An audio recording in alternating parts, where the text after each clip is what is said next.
Welcome to another installment of Tag Me In, where the triple threat brain trusts a tag over the good, the bad, and everything in between in the world of professional wrestling. I, of course, am the unofficially official Lip Dizzle, joined with none other than the less than stealthy unicorn himself, Mr. ScooterRay, aka Scooty Hungy, tonight on this Thursday evening. I know I you would used to say be this. saying It feels amazing when you have your own theme song. Just every time. And I know, of course, y'all used to us having the trio here. Don't worry. Mr. Jaeger Bombastic, so fantastic, will be here, but he is getting zestfully clean for the ladies of the IWC. So don't fret. Just be especially patient. you, Patsy. Especially you. Especially you, Shotzi. He will be here. So, but we're going to carry on before he makes his grand entrance and get into none other than what we're always used to get. And that is, of course, Scoot with the mother effing news. What you got, Scoot? Got a couple of quick hits on the WWE side. Well, we did find out apparently Charlotte's disappearance is because of COVID. Mm-hmm. Or that's what they want to tell us. Then with that, Rhea challenged Asuka instead. So Rhea will be fighting Asuka at WrestleMania. And the word is that they might end up just moving Charlotte to SmackDown. Huh. Like they saying that don't be surprised if all of a sudden Charlotte might get into a program with Bayley or Carmella or something. So okay. That I'm fine with. I thought they were going to shoot her up to Sasha or no. Maybe after, when it's all said and done, maybe after WrestleMania. But right now, it seems like if Charlotte is able to make it to WrestleMania, then she might be fighting like Bayley or somebody. So we'll see with that. Let's see. So they said Bayley and Carmella. So does that mean Bayley or Carmella? They're gonna, I guess, continue making Charlotte a face, I guess? I guess so. I guess. Huh. So, and they only said those because they haven't really been on TV that prominent recently. Mm-hmm. So, and then plus two, why not? I guess Charlotte versus Bayley, with Bayley being, who she's been in the last few weeks. So why not? Yeah, I guess that begs the question: does Bayley have a program at WrestleMania? Not at the moment, no. Do you think she will? Because that's odd. Unless they were planning on doing the Women's Battle Royal again, which I highly doubt, because once again they haven't said anything. So I wouldn't be surprised if some last minute booking we might get a Charlotte versus Bayley or something, because Bayley nor Carmella have nothing for WrestleMania. Which that's sad, and I'm going to talk about it more when we get into NXT, because NXT obviously is doing a fantastic build to stand and deliver on both. Oh my god! Oh my god, they are. But we'll get into that soon here. But got to get through the news first. So, but yeah, yeah. So I mean, that's an interesting story. I mean, rather with Charlotte's case, that she's dealing with the COVID, unfortunately. Get better, Charlotte. Same. Get better, Charlotte. I just read this before we got on. There could be WWE could potentially still have interest in one Tessa Blanchard. And the reason why that came about, because Funaki has a school in San Antonio. And I didn't know that either. And apparently Bayley and Sasha was down there training, and they were training with Tessa, apparently. Okay. So maybe WWE still might have an interest with Tessa now, it's interesting because two of the people who called Tessa out does work for WWE with Chelsea Green and Gigi Dolan, aka Priscilla Kelly. Mhm. Those were two women that did call out Tessa. So I guess we'll see how that goes. That WWE still might have a little interest Well, in one Tessa Blanchard. speaking of which, do we have an update on Chelsea Green? Is she good, or I haven't heard anything yet. hopefully Like she I gets haven't back? seen anything on social media or nothing on Same. Chelsea. So That's crazy, and unfortunate for her because she's just been getting like the shit and of the stick on not on yes, WWE's and just like as far as like injuries and period. Yeah. yeah. So, hmm. Well, Um, I don't know what to think about Tessa being Me because I neither. mean it's I guess it's one of those situations where I like as far as like going from I guess NXT slash WWE and AEW, it's hard for me to even have a verdict because I don't. It depends on how they use her. Well, Because the I thing would. is, okay, so with Tessa, and we know Tessa's caliber, Mhm. do we see her even going to NXT? Or do you think they're going to fast track her to the main roster? Uh, yeah, they shouldn't have her go to NXT. It should be WWE. It should be main roster for sure. Okay. Um, just based on especially if they want to stack it up against what she's done in Impact, which being the not the women's world champ, but just the Impact world champion. Yeah, the Impact World Champion. Yeah. That in itself would just would give her credence to be able to go to the main roster without any issues. And that's the problem that I also have because it's like a double-edged sword. Because she's had these accolades here, there's no way that you can ask her to be drafted over to the main roster and then to just downgrade her. That's the problem that Right? I have. And that's where it kind of just like she would probably be better off going to New Japan, if anything, just because of the prestige Mm, they have throughout the whole company, where it's like you can go for any title and still have the same relevance and have the same prestige you would have if you had anywhere else. yeah. It's not the same when you go to AEW, WWE, NXT. No disrespect on those. It's just the way that New Japan holds their superstars at a certain regard. So I mean, yeah, because I mean, we're looking at Taya's case. Taya has been all over Impact, all over Lucha Underground, mm-hmm. and she still is going to have to go through NXT. I mean, no telling for how long she might have to go through it, but she still have to go through NXT before, she even sees main roster. True. So I mean, some people I guess get lucky in that regards, and some people don't. So Yeah. I mean, we'll see what happens. Yeah, it's weird. But it's hard to render a verdict in those situations based on just the background of the whole situation at hand. yeah, I can agree. And too, and I guess it kind of sucks in her case because it it always sucks when someone who is talented Mm-hmm. go through things, and that's in any walk of entertainment. True. I mean, if we want to stick to kind of sports world, I mean, look at John Jones. John Jones was like that guy. Then it was like all of these allegations and then all of these things. And then it was like Mm-hmm. your legacy is unfortunately being hurt. And it's not because you started losing or anything like that. It's because of outside activities. Yeah, and he's still technically undefeated outside of a no contest. Outside of a no contest. So But the fact that his image is tarnished. yeah, with the clubbing, the cocaine allegations, The hit the and performance run. enhancements, yeah, Mm-hmm. all of it.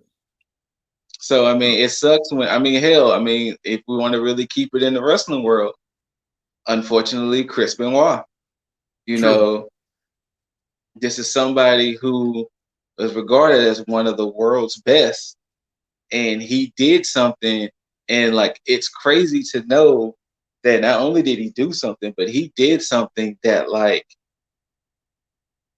it divided the people almost immediately. Like it was an immediate like divide in Chris's True. case Yeah. because Absolutely. you have some people who can separate the person and the talent, Mm-hmm. and you have some people that's like, nah, fam, however how this go, that's how it went. And Yeah. that was the thing with Chris's case. It's like we don't give a fuck about your classic matches. You murdered your Your wife wife and and son. your son. Yeah. Like, we don't care how many classic matches or classic moments you gave us. Like, it's unforgivable. Like, so it's weird because in her case, it's like all of these stories came out and it was just like her attitude is bad. She's known for saying racial things, and to have all of that said against you at 25 is crazy. Yeah. Because in a wrestler's case, Tessa can wrestle another 20 years depending on her ring style if she doesn't get any but any like crazy Daniel Bryan-esque, Paige-esque injuries, to already have such a negative cloud over your name at 25 is crazy True. and it'd be hard to repair. And I think that's one of the reasons why I think she's going to actually sign with WWE, because one of the people to speak out against her was Big Swole. Yeah. And in order for her, I mean, granted, her dad does work for AEW, but in order for her to go there, she would have to mend, because she doesn't have to go against Tully. She has to wrestle against anybody in the women's division, Well, see, that's including what Big I say it made Swole. it interesting with WWE's case, with WWE having Chelsea and Priscilla Kelly. They Mhm. were two women who spoke out against her compared to Oh, Big okay. Swole. Yeah, so regardless, she's gonna have to make amends, period. Unless she Yeah. just fuck y'all, I don't care what y'all think type of situation. Well, You we know, already know WWE's case. They, if you got the talent, you can bring them money. Part of them don't give a shit. I mean, outside of the yeah, Chris Benoit shit, F you, Hulk they, Hogan. yeah, perfect example. In AEW, they are more into catering to, no offense to AEW, but they are more into catering to whatever the culture wants them to do, so that way they don't get that backlash. I mean, So remember they got Jimmy Havoc the fuck out of that. they So did, they they did got B indeed. Priestley the fuck out of that. True. Sammy Guevara almost got the fuck out of it. If Sasha Banks would have probably made more of a bigger stink than what happened, they Mhm. probably would have got Sammy the fuck out of there. And that's another thing, because that leads me to question, like, had it not been for Sasha coming out and saying that, hey, everything's cool, we already talked, would he have been in the same position that he's in now, or would he have I been think worse so. off? So, I legitimately think that's probably why they quote unquote sent him the sensitivity training, because they mhm. was probably waiting to see what Sasha had to say. Mm. And I honestly think if Sasha would have caused a bigger stink, they probably would have got Sammy the fuck out of there. Oof. Yeah. Well, luckily for Sammy, Yeah, he's still good. Thanks, Sasha. Appreciate yeah, it. but basically. But yeah, so I mean, like I said, we can always take it with a grain of salt. She could just be training. mhm. So, but yeah, so we'll see what happens. Yeah, but Um, I hope for the best. So, uh, the Kane, the Kane, and the Great Khali will be inducted into the Hall of Fame. So, congrats, yeah, congrats. Kane for sure.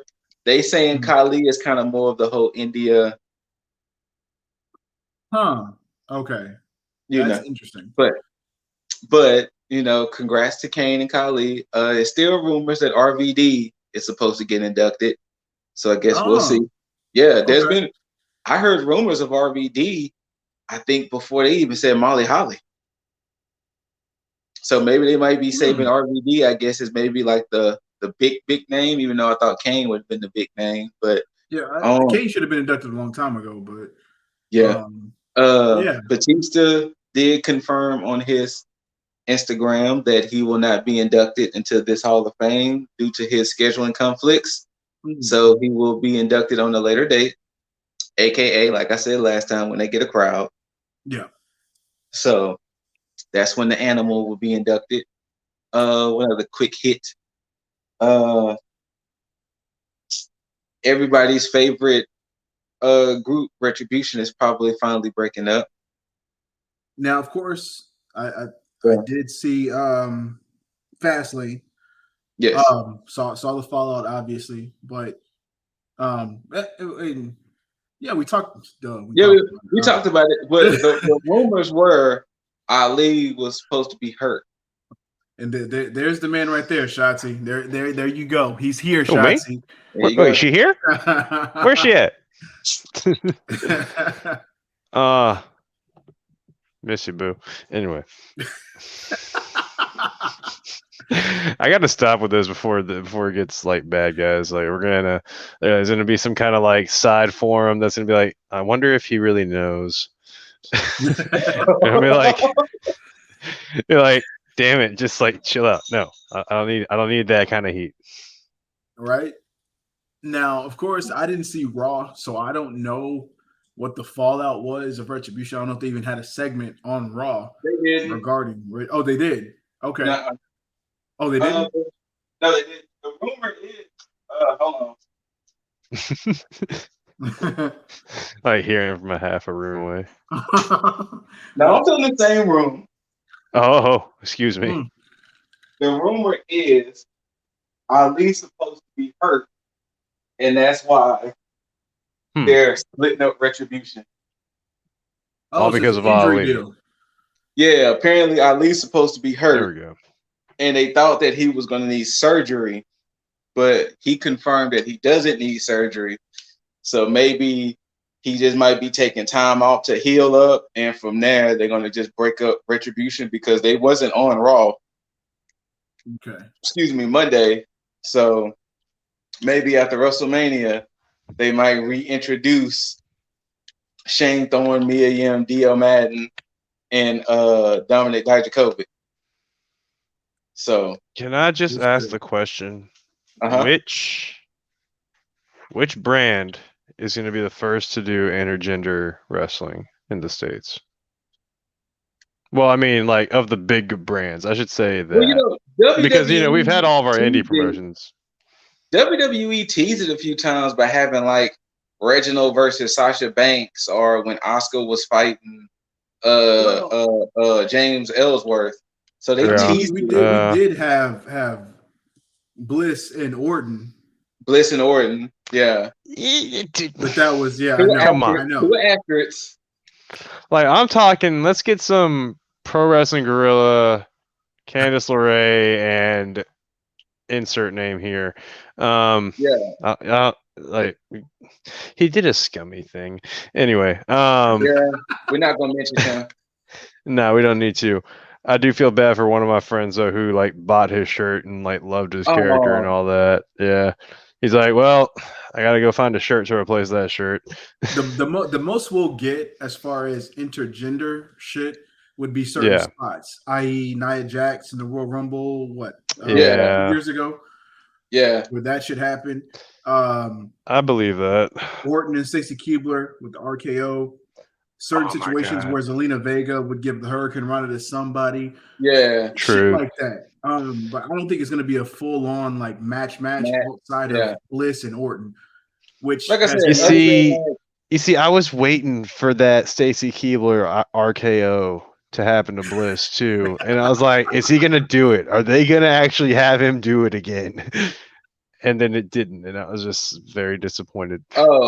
Speaking of, since we brought up the name, since y'all didn't watch Raw, did not. Orton summoned. Remember I told you? Yeah. Summon the Fiend like Final Fantasy. So how that ended up playing? I turned it on for like 5 minutes after we got off. So how that scene played out was, because I think it ended the show, if I remember. Okay. Yeah, it ended the show. Make it to the end of that show. he called out Fiend and he doused him back again with gas. And when he was acting like he's gonna set him on fire again, he RKO'd him. And then that's when Bliss came to the ring, and Fiend got back up. He hit the mandible claw, Sister Abigail, and then of course they pointed to the WrestleMania sign. Okay, so that clearly that's happening. So which is no surprise. Well, I'll talk about that the next story. Oh, and apparently Orton's wife got a little pissed off at Bliss for the way Bliss pinned Orton at Fastlane.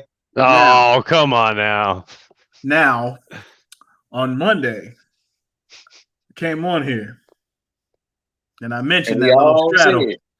I mentioned that straddle. We all know that some labels could have been putting on some cameras there. According to the tweet, I guess Kim Orton sent, I think it was on the lines of "You done fucked up, little girl" or something like that. So I guess she wasn't too happy at the way she straddled her man for the pinfall. You know who was happy? Alexa Bliss. Little Randy. I mean, yeah. Look, I saw that straddle, which is why I made it a point to. We all done seen that straddle. The internet was all talking about that straddle. Okay, yes. then. So then, now, granted, look, Miss Bliss is an engaged woman to Ryan Cabrera, which is why I stated, Mr. Cabrera. Look, it happens. It's acting. It happens. This is okay. It happens. It's a pin. Look, there have been men. It was a very intentional pin, but matter of fact, there was a pin that happened on NXT. Well, a potential pin that happened on NXT by one Aaliyah on Shotzi. That was kind of. Wait, did I miss that? I must have missed that. Okay. It wasn't the actual pin. It was when she went to get into the pin position. She slid in a way that could resemble the numbers 9 and 6 in a different way. Really? I must have missed that. I did not. Huh. Who was this again? Shotzi and Aaliyah. Doing that tag match? Yes. But we'll get to that later. Here, let me just go ahead and find that match. Anyways. I got the DVR. Now I think I did see the tweet from Orton that said because I don't know, I didn't know that it realized that because I remember it saying something about him either being in like a bad way or a doghouse or whatever. But I remember him quoting like Soulja Boy saying something about like it's fake or whatever. But apparently that's what it must have to do with the fact that I guess the missus is mad at Orton for the way Bliss pinned him. Interesting. Hi, Loki. What? No. You were in the last episode. Get off. Anyways. That's fine. But yeah, so Loki says hi. That was another tidbit, and I guess the other tidbit is before we get into the shows, WrestleMania is starting to take form and take shape because on Raw they were announcing which matches are going to be on night 1 and night 2. So far on night 1 we have Drew and Bobby, Sasha and Belair, which that's been like the argument of who should main event. Loki should main event. Oh, between Sasha Belair and Lashley and Bobby. He don't like that one. It's being actually, honestly, their best bet. Dude, keep it traditional and just have Bianca and Banks. That's what the fans are saying, especially since Bianca did win the Rumble. Win the Royal Rumble, yeah, it makes. And they were saying, and of course, they brought up the fact that the Charlotte, Becky, and Ronda match wasn't as eventful for a women's main event, so that's what might make them reconsider them for the main event. But once again, those two matches are night one. I think New Day versus AJ and Almost is night one. Okay. Night two for sure. I think they doing Fiend and Orton for night two. Of course, Edge and Roman. I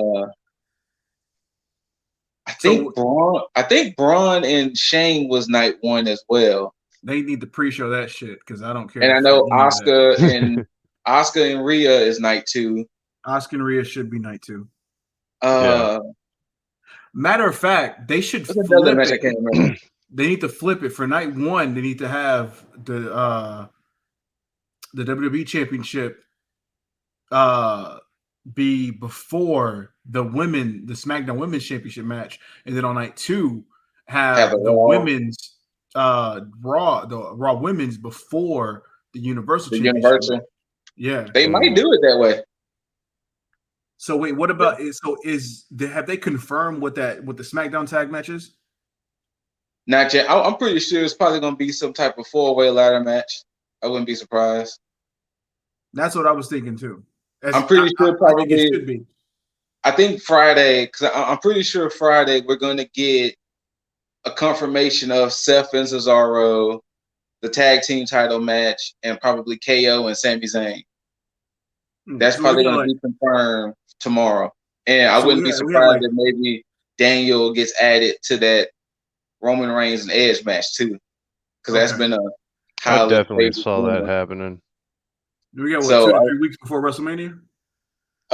After tomorrow is 2 weeks. Well, 2 weeks from Saturday and Sunday. Gotcha.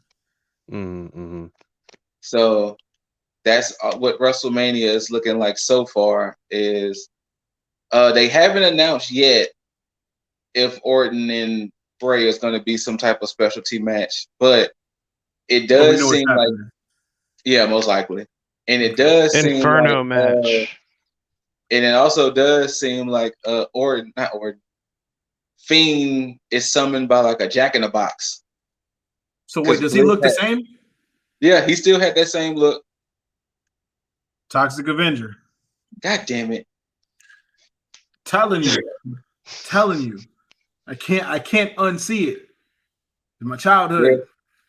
Even his image was of the Toxic Avenger. I gotta pause real quick, guys, because yes, but I'm going through the match, the Shotzi and Ember match. I mean, we're gonna get there eventually, but it's towards the end. I mean, it's a pin, right, but I'm just laughing my ass off at this Prince wannabe that literally took off his shoe and threw it at the ref. Oh, like, who is this? Robert Stone. Robert Stone. There we go. It clearly left my mind. Like this, like if Prince was a Guido. But you know the funny part is, but you know what? I say Prince only because of the flashy, shiny shirt. Anyway, but the funny part is, it was rumored that Robert Stone was supposed to be a joke of Tony Khan. Yeah. Maybe a decade ago? I don't know. How old is Tony Khan again? I don't know. Anyway, like pretty much whenever like Tony Khan was like doing his like Playboy phase, I guess, or like whenever he was like, you know, just being a billionaire phase. Yeah. But Tony Khan's 38.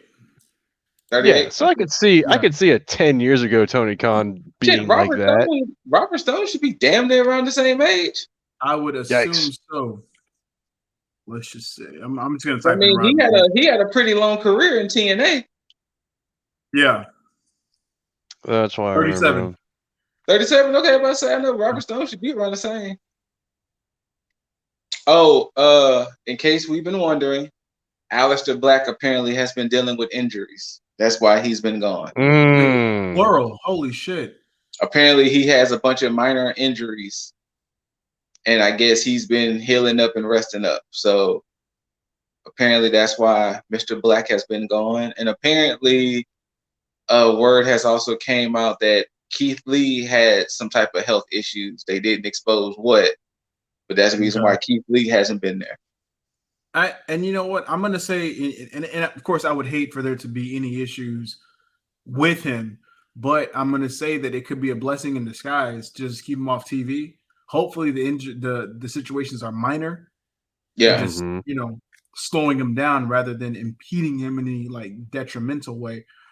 But I think it might help him in the long run to keep him off TV and to kind of I can wash see that. away that bad taste on the palate already of what he's had to go through so far with the whole shit with Drew, Orton, and everything in between. So, yeah. Mm-hmm.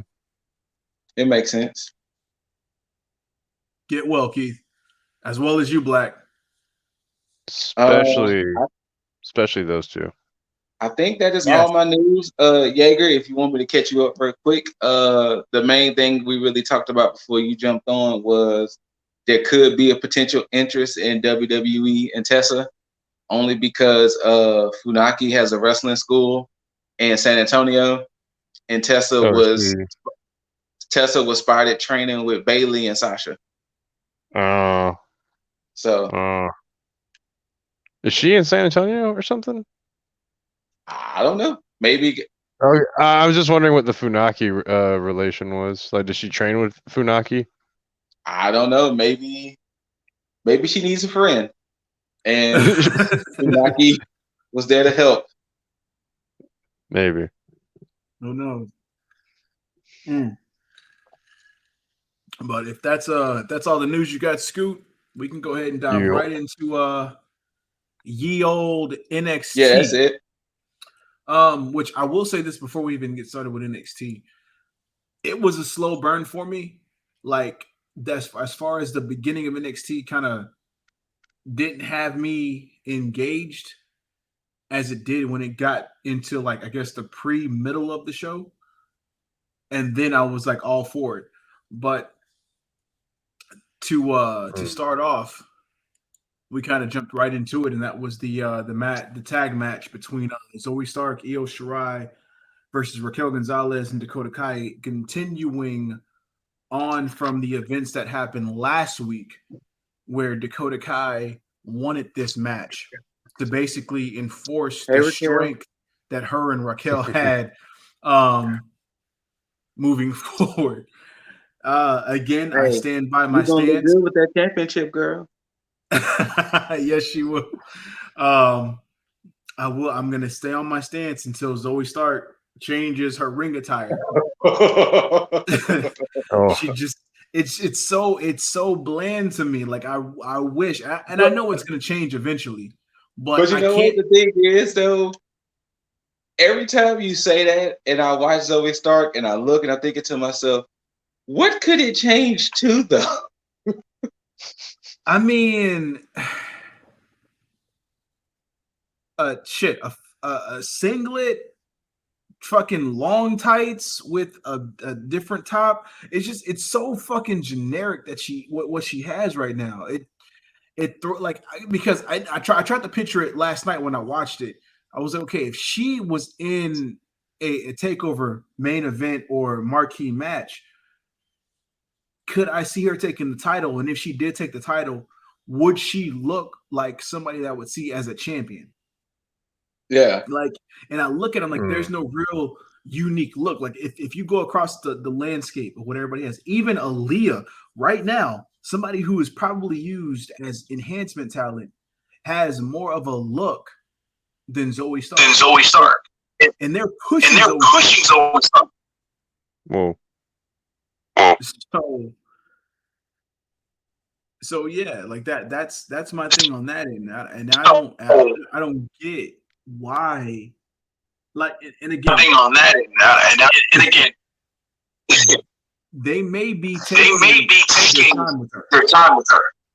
So who knows? But at the same time, they still have the spotlight on her where they're pushing her. Yeah.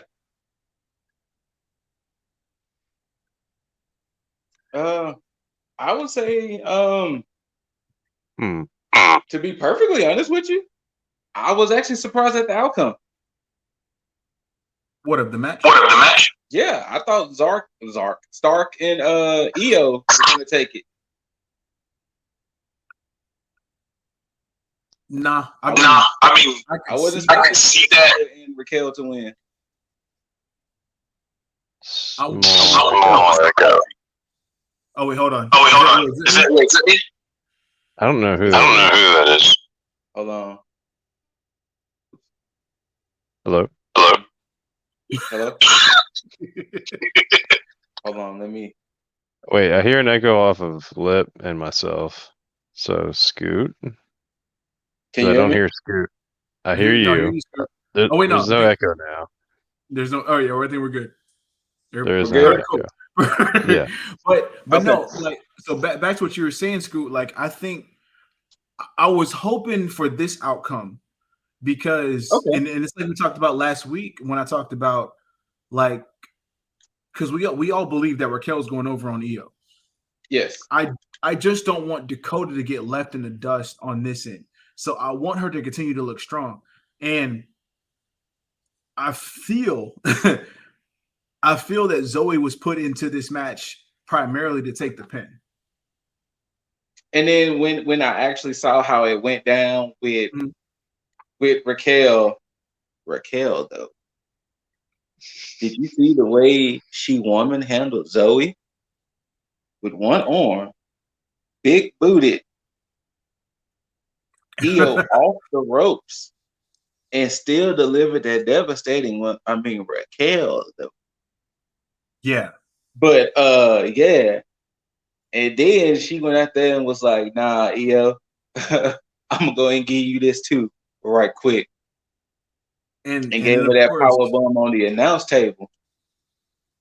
Yeah, and that's what that was after Dakota tried to get back into the ring, and then Io stopped her, and then Raquel big booted Io, and then it's like this is why I think this is gonna happen. Raquel's gonna win. I just watched that exact segment. I just watched the exact segment. No. I'm just looking at it right now. She picked up Zoe Stark mid choke slam, big booted Io Shirai, and then went back for the slam. And went back for it, all in like a fluid mode. And you know the thing is too, I really do appreciate somebody like Raquel who actually gets it and who's actually okay. Let me pause. Like who's playing the gets it and actually do it, because the thing is that this is what Nia was supposed to be. Right? Thank you. This is what Nia was supposed to. I mean, granted, Raquel is taller, but Nia was supposed to be this powerhouse like that. And I can appreciate, because you got to think. Let's really call a spade a spade. Jesus. She would have dropped Zoe, or she would have did something. If that would have been the same kind of spot that Nia was supposed to do with holding Nia would have Zoe, hurt somebody. She would have hurt somebody, or maybe herself. The way that she just casually just did this freaking big boot to Io, like it was very casual. Yeah, no, she just casually lifted up her leg. No problem whatsoever. It was very Kevin Nash. Like I said, that's I why get it. I get that her being 6 foot and everything, but still, she's not a box machine like Nia is. Well, that's why I like how Raquel and Rhea do their in-ring versus Nia and Tamina. Because Rhea and Raquel get it.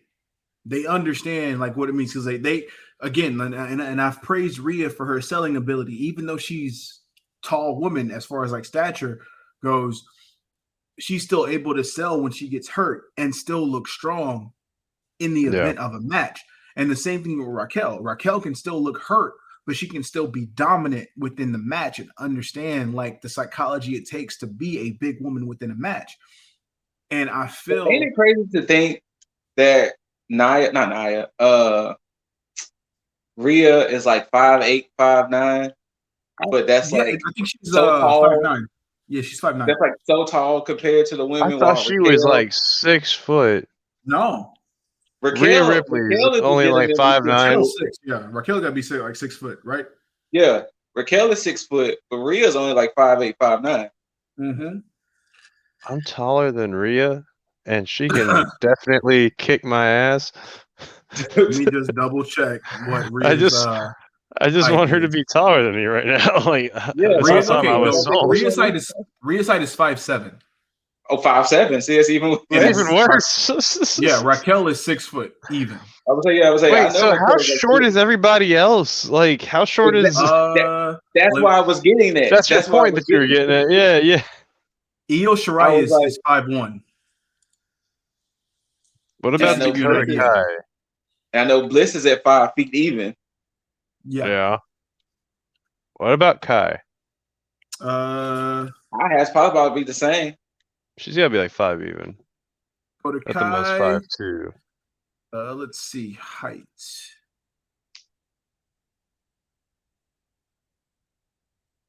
It wants to pull. Oh, it doesn't want to pull up for me. Hold on. I'm skipping ahead right now. No, I'm not. Oh, I'm not gonna talk about it. Wow, Dakota's 5'6". Oh, okay. Huh. Damn, she's right under Rhea. Shit. Yeah, that's crazy. Huh. Which means that Shayna Baszler's about 5'6". I think Baszler was like She's about 5'7". I thought. yeah, she's about the same height as Kai, so 5'6" or Yeah, 5'7". Shayna Baszler is 5'7". 5'7". And Yeah. which is crazy because like we're naming all of these heights, and my mom stands 5'9". Wow. So Okay. my mom would be legit taller Yeah, yeah. than most of the women except for Raquel. Like that's crazy to just like put that in perspective. How tall are Sasha and Bailey? Probably around that 5'4", Let's see. They 5'5" mark, probably 5'5". maybe 5'6" ish, Sasha Banks is 5'5". 5'5". Yeah. Then I think Bailey's a Bailey is little 5'6". taller. Yeah. Yeah, right on it. And Carmella's 5'5" as well. So yeah, Jeez. that's just crazy. Yeah. Charlotte is 5'10". I was like, yeah, I know Charlotte was kind of tall. In my head, I do not remember Charlotte as taller than Rhea. Me too, right? Now that you said Right? that, yeah. That's weird, right? Right? And she is 3 inches taller. Yeah. No, like, she is 100% taller, but Yeah. I see it the other way around. To me, Rhea's just a bigger person. I think it's the way that Rhea carries herself. Very true. Yeah. She's got that I can agree swagger with to that. her. Yeah. But I will say this. I hope in this case Zoe stays in the route she's going because she really does have potential with her look and her in-ring ability and everything. I mean, I know Mr. Diesel hopes one day she updates the unit, but You got as it. of now, I see nothing wrong with it. I do see her gaining that championship eventually, but because here's the thing, I don't think Raquel's going to hold that title for long. She's going to have it, but I think it's going to get to a point to where they're just going to shoehorn this title onto a lot of people in a short period of time. Because I think, just like Scoot said, with them bringing in a lot of female talent, they're going to try to get everybody their dues, basically. I will say this personally. If a legit renaissance, in a sense, is about to happen, I see a lot of current NXT superstars going to the main roster before this year is over with. Staying. Now, I don't know if they're going to still stick to the typical, oh, we do it at the WrestleMania, oh, we do it at the SummerSlam, or this and the other. Or I can truly see Raquel potentially holding the belt from now until maybe Survivor Series, and they might try to get her in this year, but definitely next year. I can see Dakota getting called up. I don't know where she's going to land on the roster. He's gonna feud But with I Bailey think and what's going to Sasha happen probably. is I think Mr. Deasley's prediction is going to be correct. I think Lady Kane, aka Captain Marvel, is going to be the one to take the belt off of Raquel, which that would break my heart, but at least I know she'll be moving on to hopefully greener pastures. Yeah. And becoming champion on either Raw or SmackDown. Mm. But I do definitely see a resurgence in Raw and SmackDown's women division very soon. Yeah, because they're Like gonna I bring definitely see a lot of women that's going to get called up just to fill in the rosters. they're gonna bring Raquel up as a strong opposing potential threat to Rhea, and they're gonna have Rhea get that win over Raquel. Most likely. Just to solidify her championship run. Now, that's not to say that Raquel's not gonna get the championship, but she's really gonna be brought up as a catalyst just to show how strong Rhea is as a champion.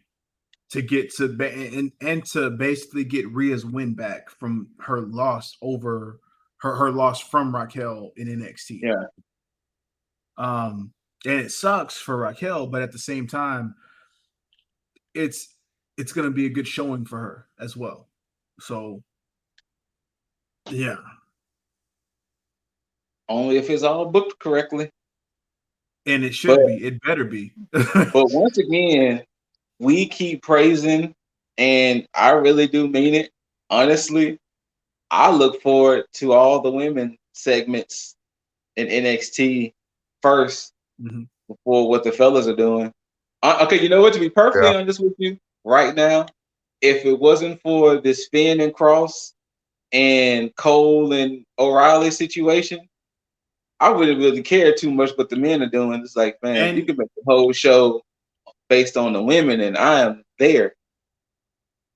And we're definitely going to get into that because and not even in the chauvinistic way. And not even in the chauvinistic way. Like, honestly, you know what?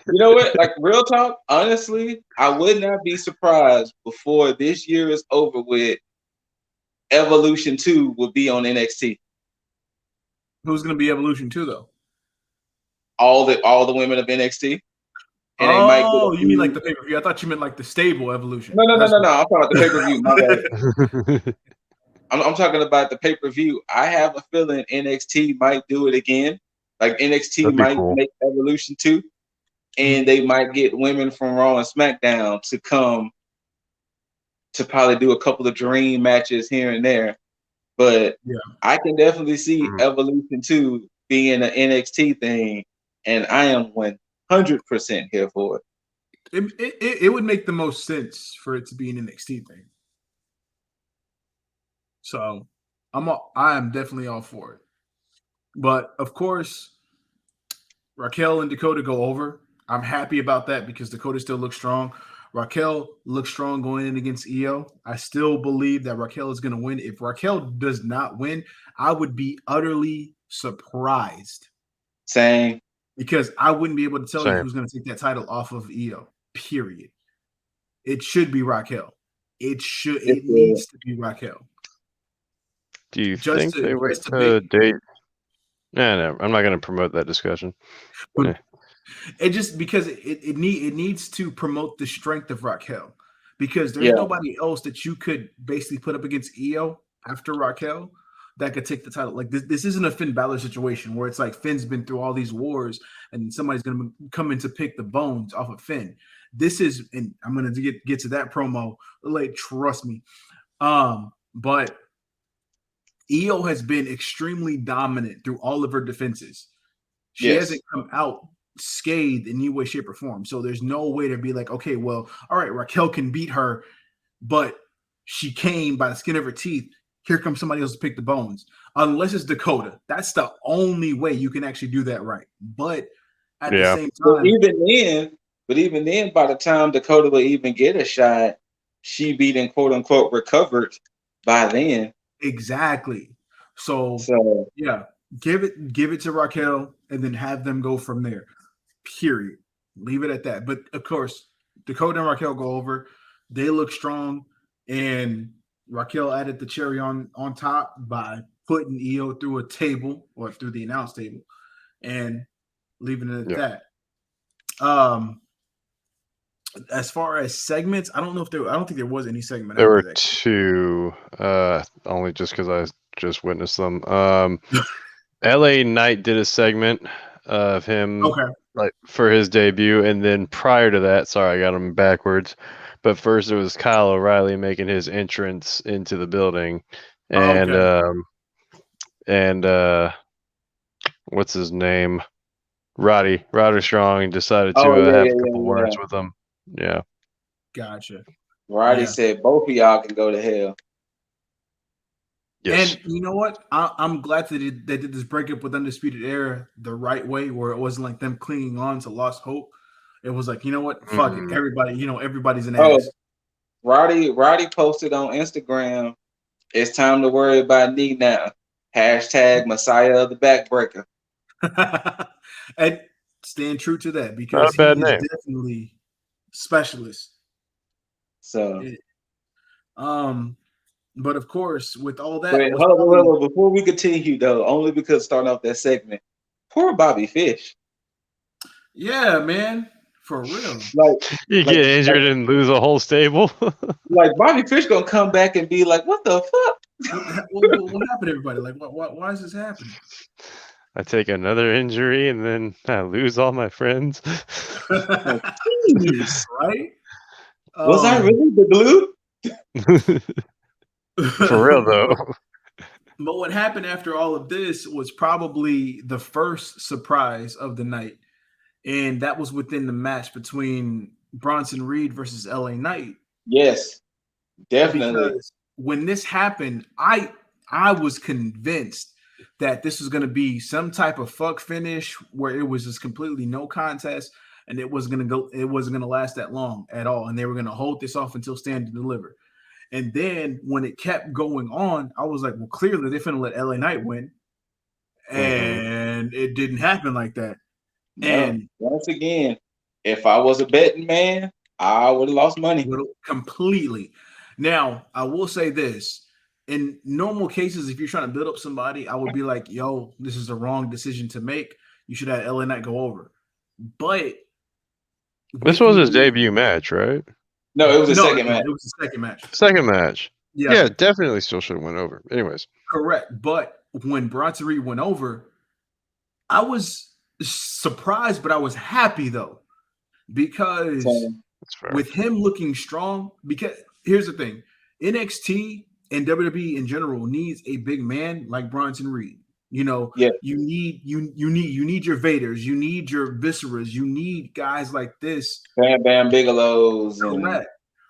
Stuff like be able to be a staple and just in an iconic way.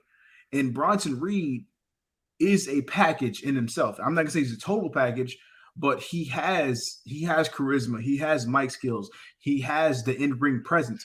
And I'm gonna say that because the way that he presented himself in this match and even after the match is what convinced me that this was the right decision.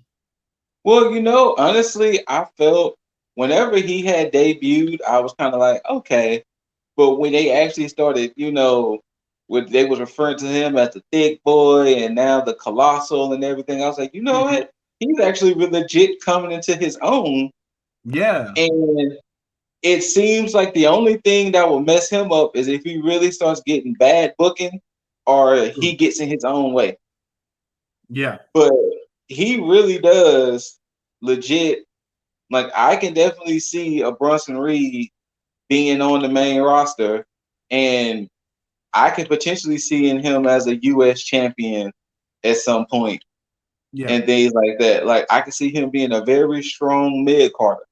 And maybe he might get that I get a title run rush, but maybe not get it.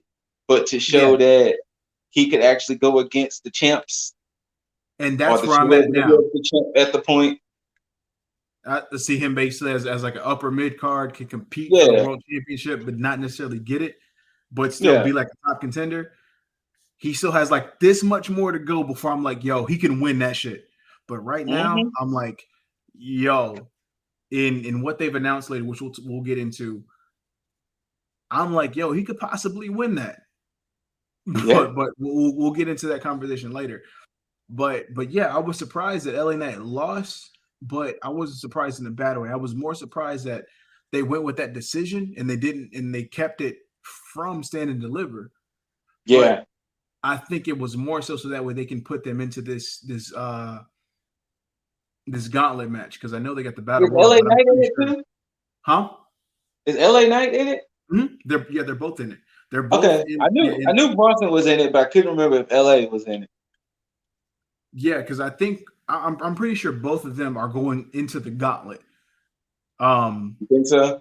Yeah, because Okay. I mean, if I look at which, you know what? Now I'm gonna save it for when I talk about the when they get into that segment, because I'm gonna praise that whole segment in itself. Okay. But yeah, I do think that they're gonna go over into the actual gauntlet match, and then go from there. But I think this is gonna be a feud that moves forward. But I also think that I do technically think right now still, because it may change, but my stance is still where it is, where LA Knight, I feel like he's not even going to go towards the North American He's gonna Championship. end up becoming world champ. Yeah, that's gonna be his first championship, if only in NXT. Okay. Now it could change depending on what happens within this gauntlet and in this battle royal, but right now I still feel like they're basically stacking him and Bronson Reed up against each other, to where it's like, okay, Bronson Reed is going to go through the levels where he's going to win the North American Championship and may compete for the world, but LA Knight is going to just shoot up completely and go straight to world. Whoa, we don't need all these drugs involved. That's terrible policies there. We don't want them shooting up like that. No. That's bad. Drugs are bad. Okay. But yeah, no, I mean this match went longer than expected, and it's the first of two matches that I felt went on longer than expected. Yeah, because I was more surprised, and I think I watched this match out of just sheer shock that it was going on this long, because in my mind I convinced myself that, yo, this match is going to be a few minutes at best, a few seconds at like the very least. Yeah. Over and done with in some way, shape, or form. And then it was going to carry over into Stand and Deliver. Completely got me. So you win it next Well, season. I guess since at the end of the night, the way they broke down Stand and Deliver, I could definitely see why this didn't carry over into Stand and Deliver. Yeah, sure. Shout out to Stand and Deliver too, because that's one thing I did want to talk about with NXT versus main roster, is that they are fleshing out this card in a less amount of time, and I'm more invested in this card on both nights than I am in WrestleMania as a whole. Yes. One night alone has me more invested than WrestleMania as a whole. That second night is just an added bonus. That's the crazy thing about it. And they have more than a half of their card already completed, rather than WWE's 2 nights. I think, no, it's done. Stand and Deliver is done. I think the only thing we'll talk about it later, but I think there's no more matches being added to Stand and Deliver. I think it's completed. I think it's complete. Crazy. Fucking crazy.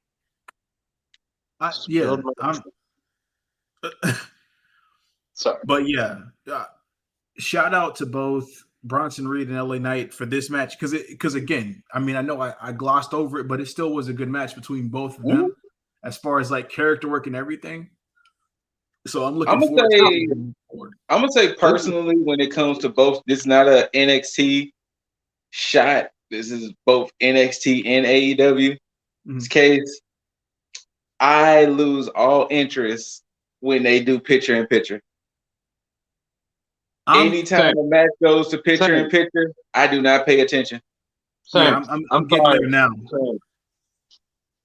Like Definitely getting there 100%. You could tell, like JR, you could try and hook me every Wednesday night on picture in picture because like if there's one damn thing that he's got, it's the timing on that.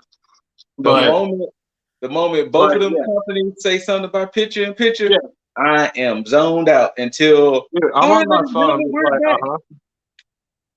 Oh, that's cool. AEW has it worse. AEW does it way worse, where like they it's like picture in picture is the phrase to them.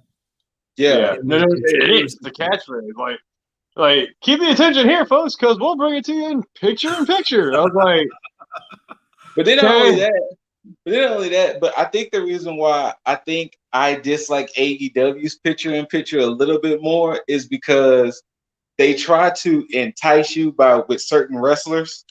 Yeah. And it's like, oh shit, Ray Phoenix just did a double, triple flip. Okay, I missed it because it was in picture. I missed it. No, but for real. Like, if all honestly, just give me back, or just give me the highlights of what we missed through the commercial break. I'd rather you just go straight to commercial than give me picture in picture. Like, I'm sorry, that's a great idea. However, my attention span is that of a gnat, and I'm not gonna watch. I mean, the moment they say anything picture in picture, well, that's time for me to tune out for a second. We'll be right back after this.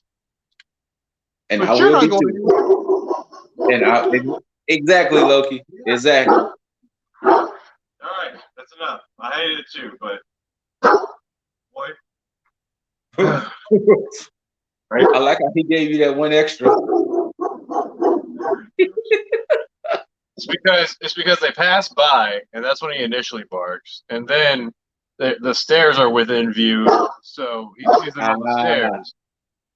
So he gets to see all that. Yeah. Hey, you're going to the crate? No, you don't want to go in the crate? All right. All right, Mr. Deasley, what was the next segment? The next match outside of those segments was actually the other match that I didn't expect to go as long as it did, and that was the Oney Lorcan and Karrion Kross match, which I expected to be a squash. Wait. Scarlett, though. Hey, before we get to Scarlett, though, well wishes to Danny Burch. Unfortunately, they had to relinquish the tag team titles, and we found out later what was the result of that. But back to the regular scheduled programming, Scarlett. that was the crazy thing about it too, is because last week when I watched that match, he was taken out of that match, and at first I thought it was just like straight work, like okay, we're going to play this up, and then it went on for so long that I was like, oh no, he might be actually hurt. So yeah, it turned out that was the case. He was actually hurt. Yeah, and it sucks because I feel, and this is where I got mad with this match, because I'm like, okay, you finally made Lorcan and Burch your tag champs, and you book them horribly, but yet you have this match with Lorcan and Kross. Why haven't you built your tag teams? Why have you built your tag champs like this the entire time, rather than have them look like stooges throughout the process? Because if you have a match like this, that's really okay. I can see why they're tag champs, because they're able to work out individually like this against probably one of the most dominant superstars in NXT right now. And I think that's probably what they were trying. I think they was trying to bank off of the reason why this match was so quote unquote physical. They was trying to remind y'all, well, hey, remember Lorcan was a physical guy before he became, but y'all booked him so horribly with the whole Pat McAfee situation, because like you said, they look like stooges rather than actual tag champs. Like there was never at a time where Fish and O'Reilly looked like stooges in Undisputed Era. You see, that's exactly what kind of hurt me coming back into NXT. because I remember Oney Lorcan and Danny Burch from prior to them becoming part of whatever Pat McAfee's crap was. But Mm-hmm. that was exactly my impression. It was just like they were like everybody behind Pat McAfee was a stooge, and they had no Mm-hmm. relevance. I was like, I know those guys look familiar, but I don't remember who they are. It's like, oh wait, Oney Lorcan and Danny Burch. I was like, oh yeah, all right, okay, great. Don't know why.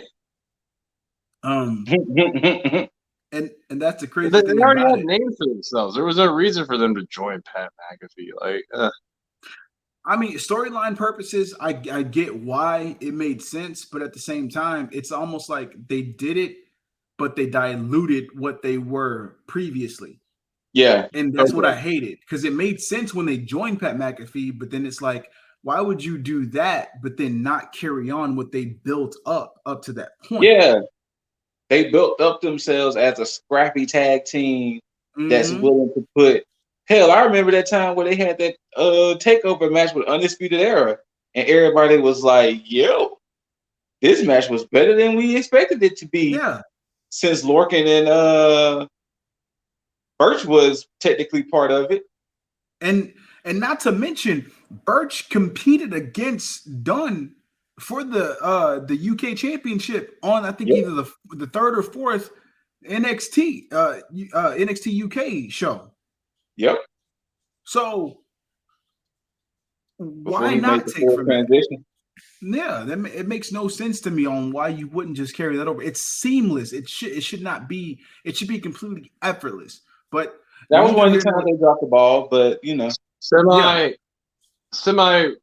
relevant, only to like get us back on track to the match. But I don't think I could ever watch a Karrion Kross entrance live, because this is like the only time WWE's rapid camera work like works. Oh my god! Like a Karrion Kross entrance is so well done. Yes. Dude, I just watched it again. Like, I just watched it right now, and like him and Scarlett's timing. I constantly get goosebumps from these entrances, man. Yeah, like their timing is amazing. Because the fact that they come out together, she jumps in front of him singing the lyrics. She gets in the ring, and when she quote unquote falls and prays, Kross is usually always right there behind her. Like the timing, I know that is impeccable. Exactly, and I know that you are not going to get that same experience if you go and see this at a live show. But damn it, I'm still probably going to be at a live show. Huh? So you're gonna get them frantic ass camera cuts. Yeah. I'm gonna have to stare at the freaking big screen for his entrance, but yeah. It'll have to be something. Yeah. Hey. This I mean, outside WrestleMania though, boys. WrestleMania though, guys.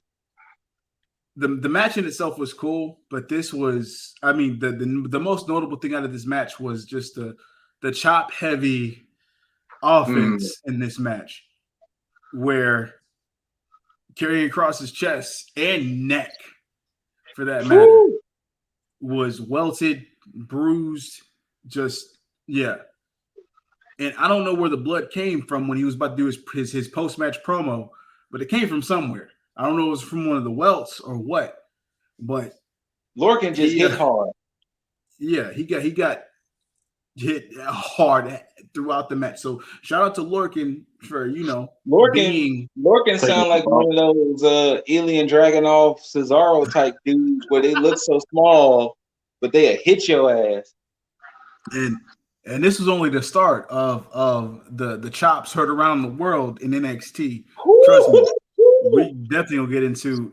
Ironically enough, it's after this, but hey, all I'm saying is, I'm gonna just start calling him from now until if they ever decide to change his character, Mr. Big Dick Energy. Karrion Kross? No, Balor. Because and the thing this is what that, I want. Okay, so hold on. The thing is that with Finn standing 5'10" roughly, and Kross being 6'4", fair enough. Balor is not showing not an ounce of intimidation. Yeah, And Yeah. even the promo he told him, which I can't remember it word for word, but he basically told that man, if you don't get your emotions in check, I'm gonna beat you, fam. no, and this is what I liked about this promo, because let me just cut. I'm going to get into the promo, but I'm going to cut to the chase right now. Yeah. This whole time, I've been saying that Cross is going to beat Finn. I've been just, my stance has been firm on that up to this point. Mm-hmm. After this promo, have you been telling us about that? Oh, after this promo that Finn cut, I'm like, yo, Finn could take this. I told you. I was like, I think Finn could possibly win. And here's the reason why. And this is why I like that, because Finn did two things in this promo. He basically addressed the Demon Finn aspect in this promo, and then addressed the weakness of Cross. So going off the first part, he said that he had to get rid of his weakness. He said basically what most people think is like they have to tap into this demon aspect to confront their emotions. But what I realized is that what my demons were just me fitting into my emotions. Was a crutch. Yeah. And so I didn't need that. So basically any question that we had is like, yo, is Demon Finn coming back? No, it's not. That was his way of saying, yo, this shit is dead. Perfect. And he said once he tapped into that, I'm A-okay with that. Same. Absolutely. Same. And so what he said, he basically told Cross, he's like, yo, I know, like, after last week, I see your weakness. You gave me your best shot and I'm still standing. It's like your weakness is that of a child, is because a child feeds into their emotions. And it's like, you're either going to do one of two things. You're either going to overcome your emotions or your emotions are going to conquer you. And he said, and I believe that what's going to happen is that your emotions are going to conquer you and I'm going to beat you at that point. And that's the case. And then when I heard him go through that whole spiel, I was like, yo, Ben could win this. Ben could win. Like, fuck my whole fantasy booking of him losing and going to NXT UK to beat Walter. I'm like, he may just stand tall and then Cross may just say fuck it and go to the main roster. Like I said, I think I wouldn't be surprised if Finn ended up winning and Cross goes to the main roster. Yeah. I just see Cross going to the main roster. Same. I just didn't want him to go this soon. Like I thought, but now after Finn saying what he said, I'm like, you know what? If Cross loses, there's nothing else that he can really do right now. I mean, and let's really put it in perspective. Drew was only in NXT a year. I mean, granted, he got injured, and that's what fast-tracked him in there. Because remember, once his injury was healed, he showed up with Dolph Ziggler on Raw. So, and I mean, Bobby Roode was only there for a year. Shinsuke was only there for a year. Joe was only there for a year. So, why not? What Balor did unintentionally, which I seen, was that he basically made it okay for Cross to lose. He did. Without looking weak. So I'm like, if that's the case, if he goes to the main roster, it's not going to be like, oh shit, you lost, you're trash right now. It's like, no, it's like, okay, you go to the main roster. Are you going to overcome what you had succumbed to during this point in time? So, and then that leaves LA Knight to take the title off of broke down Finn after going against Cross. Oh, but let's go back to what we kind of glossed over a little bit, but Scarlett though. Oh, I got to pause. Well, we know Jaeger didn't. No, we got to go back to what Jaeger had said. Scarlett, but guys, but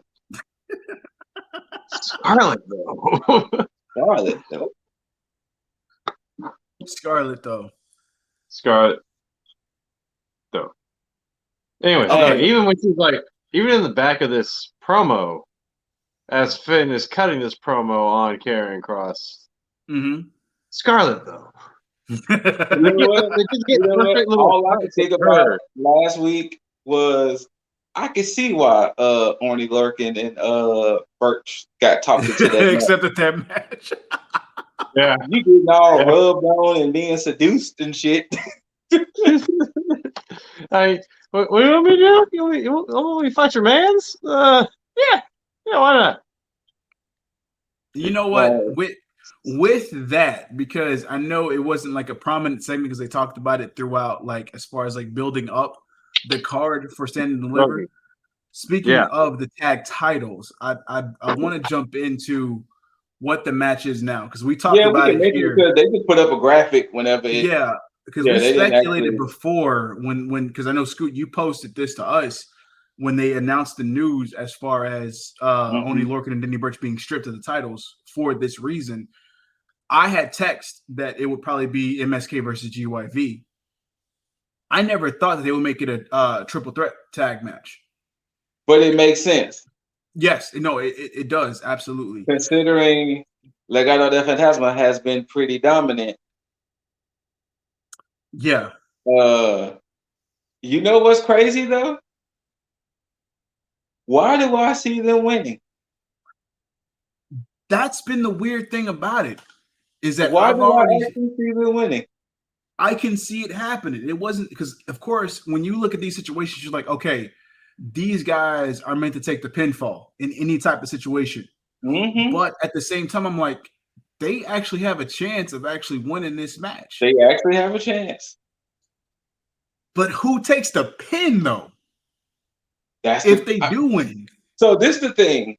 I can see it being a situation if we're okay. I can make a case for all three teams to win the title. True. Because kind of like what you said with GYV and MSK, that they're doomed. I say doomed. It's written for them to be tag team rivals. It's written for them to be the Usos and New Day, the Bar and New Day. Damn, New Day just be having classics. New Day's been around around for them to be FTR and the Young Bucks. Like it's written for them to be rivals, or Lucha Brothers and Young Bucks. It's written for them to be eternal rivals. Guy Sensei and Kakashi for my anime fans. You know, it's written. So I can make a case for all three teams to win. It's just that it's gonna be interesting for Legado del Fantasma to win it because I still think Santos could possibly beat Devlin. So all three will have gold. Interesting. I'm gonna agree with you on all fronts because I think that's the easiest way to have Legado del Fantasma hold all gold at one point in time and make them look strong. And I do, if that's the case, then I feel that GYV is gonna cause MSK, whoever, whether it be Wesley, I think Wesley might end up taking a pinfall, but to have one of them take the pinfall, and then have Legado del Fantasma take advantage of that aspect, and then move forward to carry on the rivalry between MSK and GYV, and to see who basically goes forward to challenge Legado del Fantasma. So, which will probably be either GYV or MSK in a one-on-one situation. True. Ultimately, I do feel personally in my heart of heart, I do feel MSK probably taking it because I think that they were going to be the ones that was going to take it off of GYV in the first place. So I do feel MSK is probably going to take it. Okay. That sounds about right. Yeah, I would lean in that. Yeah. Yeah, that's that. But I mean, of course, we will get that. We'll get into that when that predictions episode of Hot Tag happens for Stand and Deliver. Trust me, we'll definitely get into that, but you have to wait for that. But to move on into our next segment, which was actually the match that I predicted to be the squash match of the night. No surprise, Walter versus Drake Maverick. Fam, Why does Fam. Drake Maverick look so small? Wait. Hold on. I don't know. I think I No. was. You know what? I was gonna let you, but no, man. I need some answers about this man's genetics. Like right when you said Drake Maverick lip, it came on, and it showed Drake Maverick, and he's just so like I don't want to be a cornet about this, but damn it, he's so small. He is. He is like He's their Marco Stunt, but a better wrestler. Yeah. damn. He is their Marco Stunt. But a better wrestler. Look, this is the thing. This is the He thing. looks like a grizzled young veteran. Like if you look up a dictionary definition, that would be him. Honestly, I He think I has the looked head of down. a young man, the face of like a 40-year-old smoker. That's a smoker. Like he looks like a grizzled young veteran. Like Look, I looked down and I looked up, and the match was done, and I was like, "Wait, did I miss something?" I'm pretty sure That's- Walter's entrance is about to take longer than this match. I think Yeah, it no, did. it was. No, it was. This match was like seconds long. Jesus. Literally seconds long. Like I'm still watching Walter walk down the aisle. The match is, trust me, you're probably gonna get a spot on the ropes with him and Jake Maverick, and then right after that, it's gonna be just done. Jesus. Like, I This felt match, like I looked down, looked up, and match was done. Like I honestly, I don't even know how Walter won. Oh. Okay, so here's how bad that match is. Or not how bad, but how much of a squash this match is. I did a skip, which is only like 10 seconds at a time. I hit skip twice, and now Tommaso Ciampa is talking to Walter. seconds long. I Holy know this. shit. I didn't know you meant single digits, dude. No, trust me. I think Yeesh. at the very least, it's like 8 seconds long. To be honest, and Like I had that's the thing. literally, like it was something I was doing on my phone. I think I was maybe posting videos or something. But literally, I looked down, look up, and Walter's music was hitting again, and I was like, "Wait, whoa!" And this is the thing about this is that, and this is why I stated that this show in itself was a slow burn for me, because in the beginning it was like paint by the numbers, and then closer to like I guess the middle is when it started getting like, oh, okay, we really just building for Sandy to deliver. I guess it started with Karrion Kross and Balor, because when this shit happened, I was like, okay, I'm gonna see how this goes, and then it ended, and I was like, okay, I already know what's gonna happen. Ciampa came out and did more than I expected. Because of course, I expected a match between these two. What I didn't expect was him to challenge for the UK Championship. I like that. I kind of thought that he was going to challenge for the UK Championship.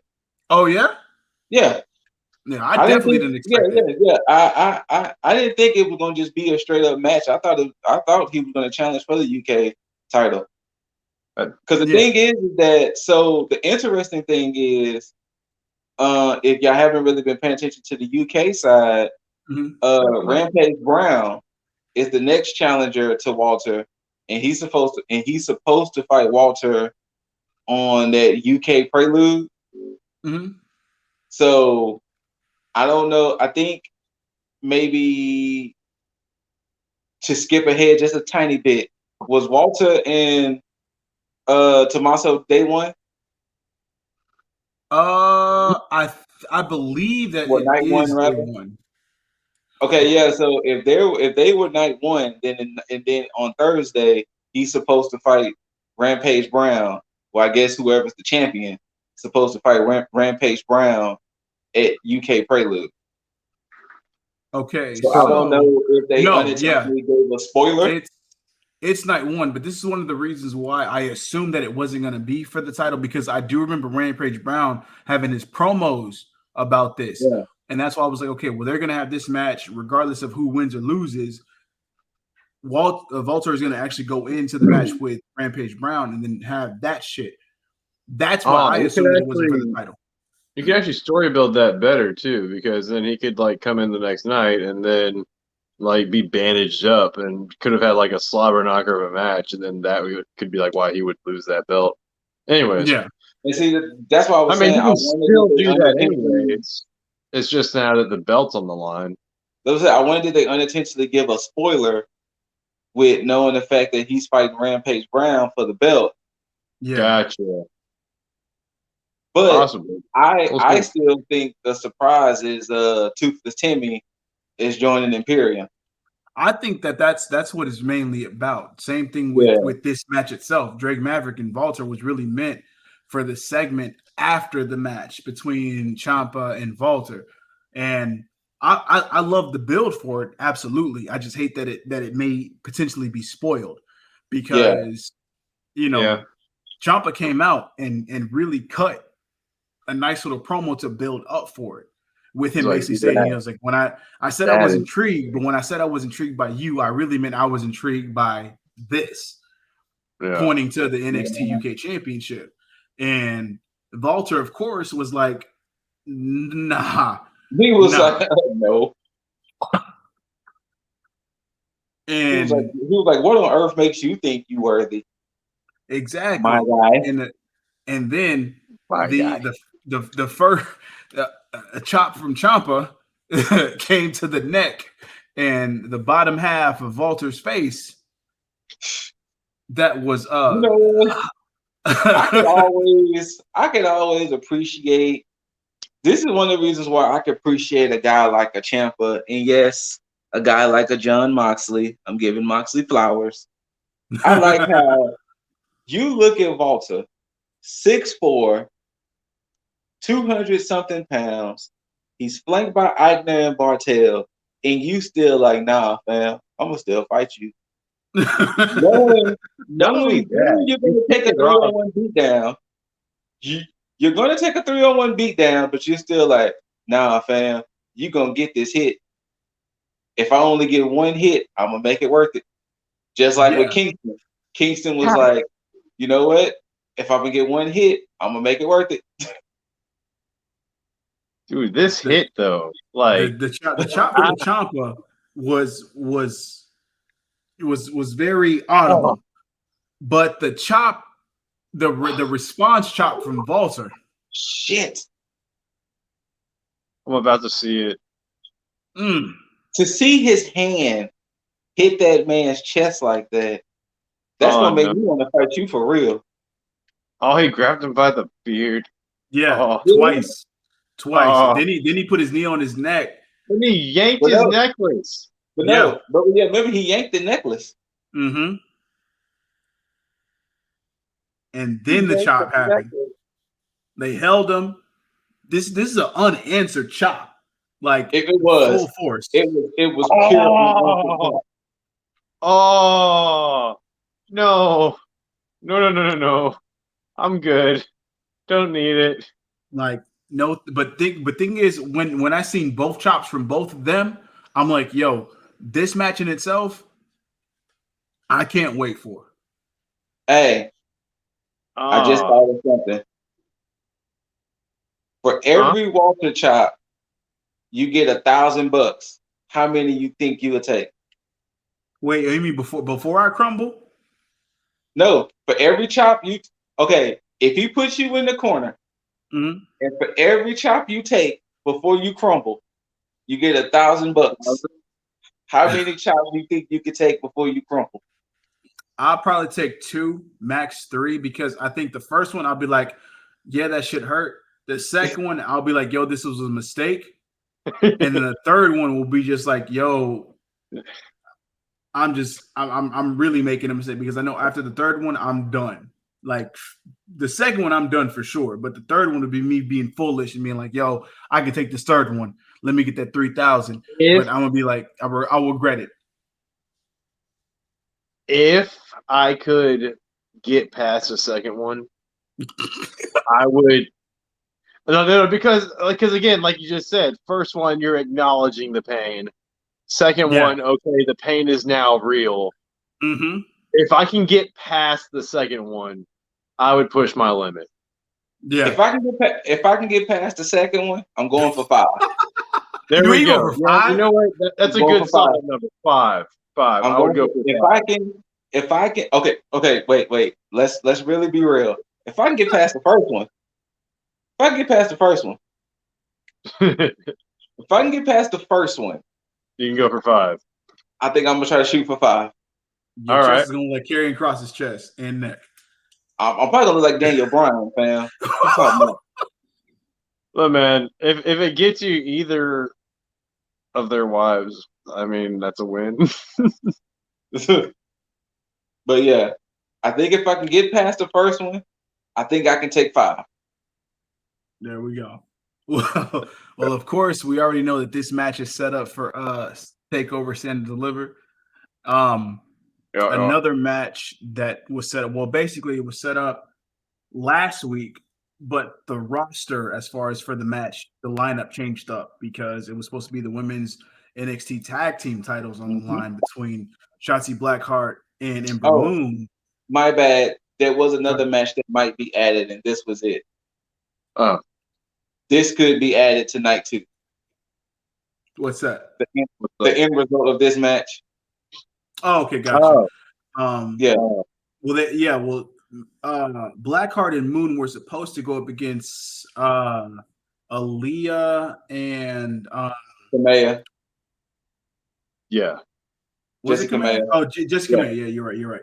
But apparently Jessica Maya got injured, and ironically enough, Robert Stone went to grab some aid from his previous signee of the Robert Stone brand, and Mercedes Martinez had to pay her off a little ching ching, of course.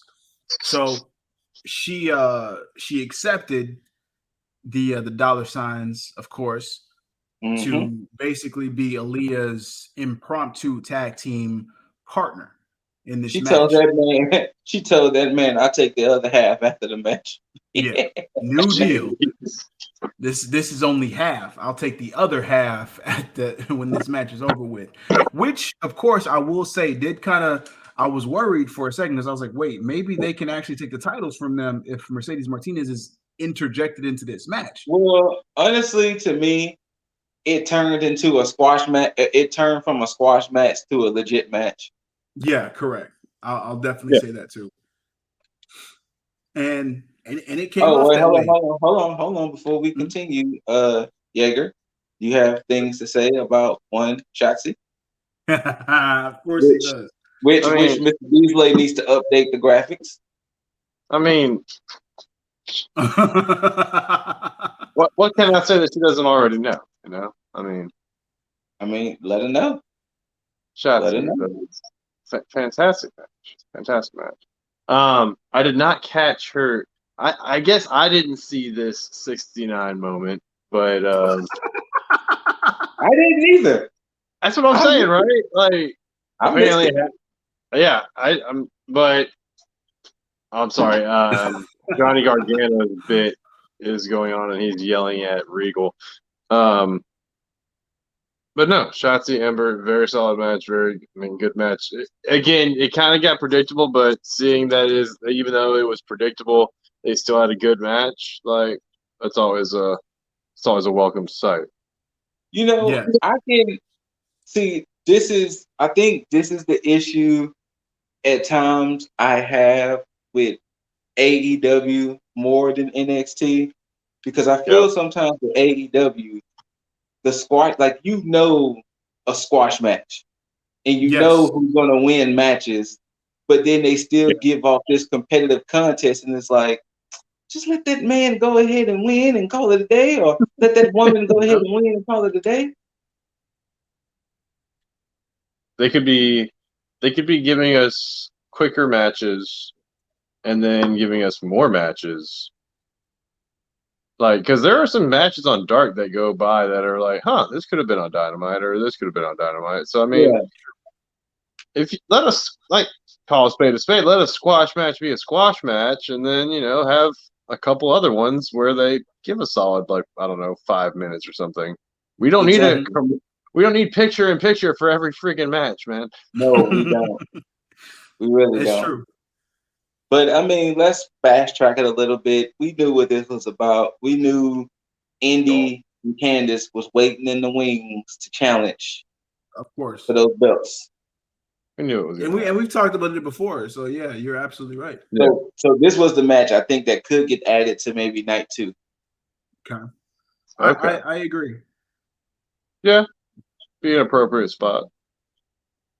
But So, I mean, but as it stands right now, the NXT Women's Championship Tag Championships are being presented in a way where they're initially sought after, and I like that. I like that because it helps build the prestige of those tag titles rather than them just being pieces. I think that's what NXT does better than the main roster. NXT lets you know the women's tag titles, the women's title, the men's title, and the North American title, and the cruiserweight title always has somebody, hey, when I'm gonna get that shot. That while with on the like, I'm not gonna count the 24/7 title because that's meant to be a comic relief. Yeah, it's which a is fine straight to gimmick me. title. Yeah, That's fine to me. But like the tag team titles, it's like when you don't really have tag teams, you can't really. And the women's tag titles, I mean, the women's tag titles have to be filled with so many hodgepodge. I mean, they broke up Fire and Desire just for Mandy Rose to team up with Dana Brooke to want the titles. which makes no sense. They broke up Billie Kay and Peyton Royce to where if it wasn't for Lacey getting pregnant, Peyton Royce was in another tag team with Lacey, which was like what? Then Makes then no an sense. actual tag team like the Riot Squad get looked over for Again, Tamina, which makes no sense. for Tamina and Natalia. So it's like, didn't they just reform the Riot Squad too? Yeah, that's the crazy part. They reformed and they still have not had a tag title shot yet. Yeah, that's dumb. It's very. So, but yeah, so I like the fact that the Way is looking to get them belts off of Ember and Shotzi. But I still think Ember and Shotzi might keep it though. Better pump the brakes there, Scoot. No, but I do agree with Scoot. I said Ember and Shotzi will keep it. But I think the Way, right. of course, Indy Hartwell and Candice, I think they're going to eventually win those titles. But I think their first go at it, I don't think they're going to win. I think they're going to be defeated against Shotzi and Ember. But I think eventually they're going to come back and they're actually going to end up beating them to be the third holders of those NXT Women's Tag titles. They're gonna do it on a Halloween event again, and then be Scream all over the. And of course they'll be defeated by Kaden Carter and Casey Catanzaro. No, it's the truth. Yeah, Mm-hmm. yeah. I mean, no, that would be appropriate timing. Because it makes the most sense that they would be beat by them because of the type of heels that Indy and Candice are. Mm-hmm. Okay. But either way, we had a backstage segment between Mr. To the Moon, Cameron Grimes, and Roger Strong, where Cameron Grimes was trying to buy the rights to Undisputed Era to basically use as a marketing scheme to make money off of. And Roderick Strong was already in his own mindset where he was like, yo, I'm not about this. I don't really care. And he let Cameron Grimes have it. Speaking of, before we continue, they need to make this happen. I don't know how they need to make it happen, but apparently Cameron Grimes said on Twitter, which they posted on Instagram, how come Riddle hasn't came to me with an idea? Ooh. And boy, if we get Riddle and Grimes on some comedy shit right now, I'm here for it.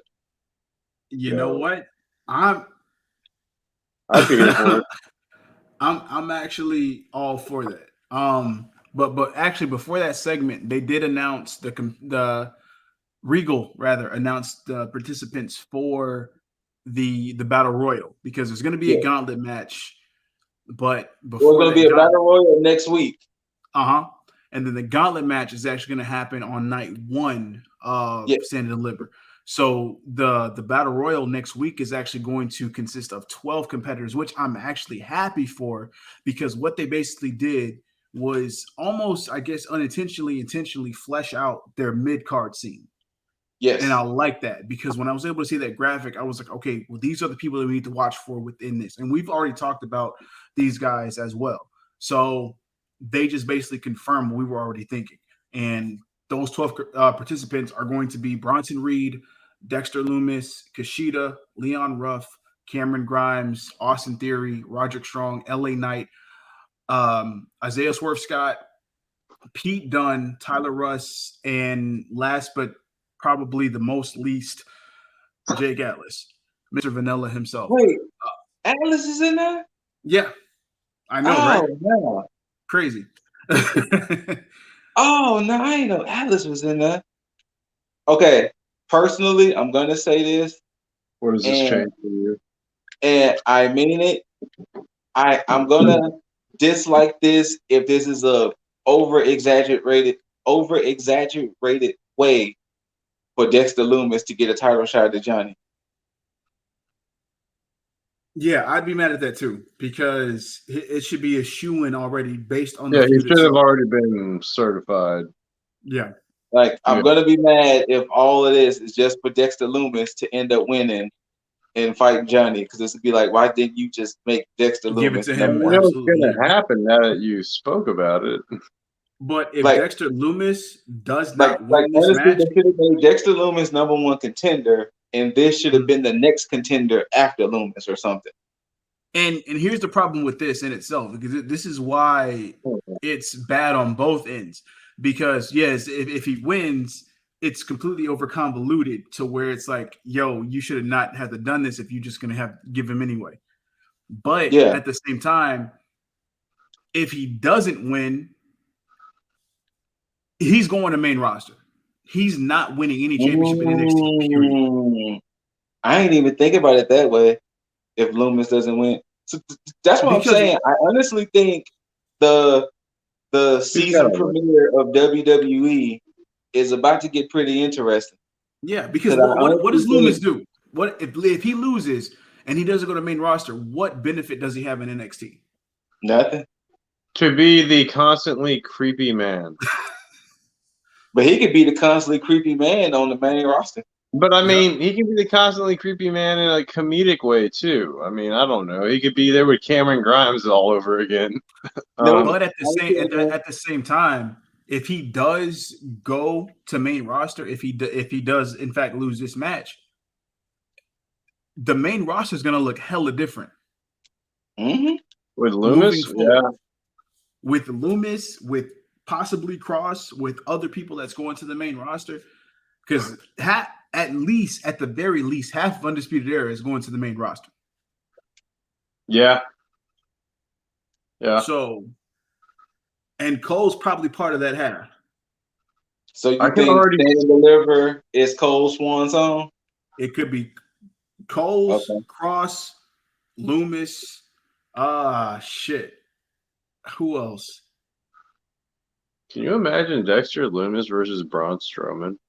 Yes, I could imagine it, and it should not happen. Not the way they do it, because you know how WWE would do that. But I mean, imagine that like if that were to happen on NXT as opposed to WWE. You know what I mean? That's what I'm. True. Like my feelings towards Strowman has soured so much, but we ain't on that right now. But so what the hell? Can we predict the 6? Let's see. Why am I seeing this? Why is this happening? Wait, what are you looking at? Shawn Michaels? No, that's not yet. Oh, that didn't happen yet. Okay, so matter of fact, let's jump into before we get into like the who we think the 6 going to be. Let's jump into this real quick because the Jordan Devlin and Kushida match was really just meant for the post match shit. So and I hated that. I hated that Kushida. Yeah, me too. And because I really wish either Jordan Devlin would not have wrestled on this show, or they would have had him wrestle somebody else because Kushida is getting the shit end of a stick. But we've talked about this already. He's not winning the big ones, and it sucks. No, but he's constantly getting the shit into the stick. It kind of sucks. Yeah, and I can't even judge the match in itself because I expected. Like, why the fuck did you pair Kushida with Leon Ruff? Anyways, and so here's the problem with this. It was just made just to elevate what was meant as far as what this match was going to be moving forward.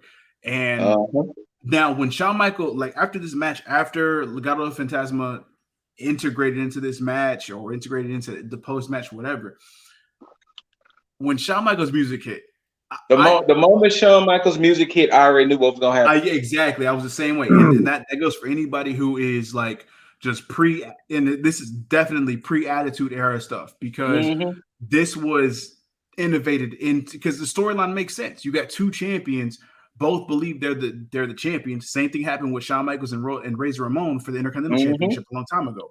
So when Shawn Michaels came out, I was like, oh, ladder match, obviously. Yep.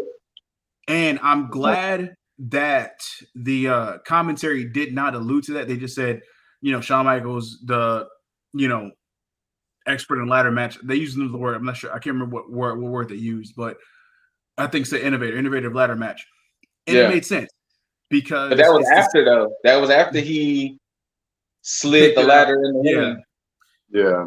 And I've liked that because for everybody that knew what that meant, it was like, okay, yeah, we're getting a callback to was it WrestleMania 10?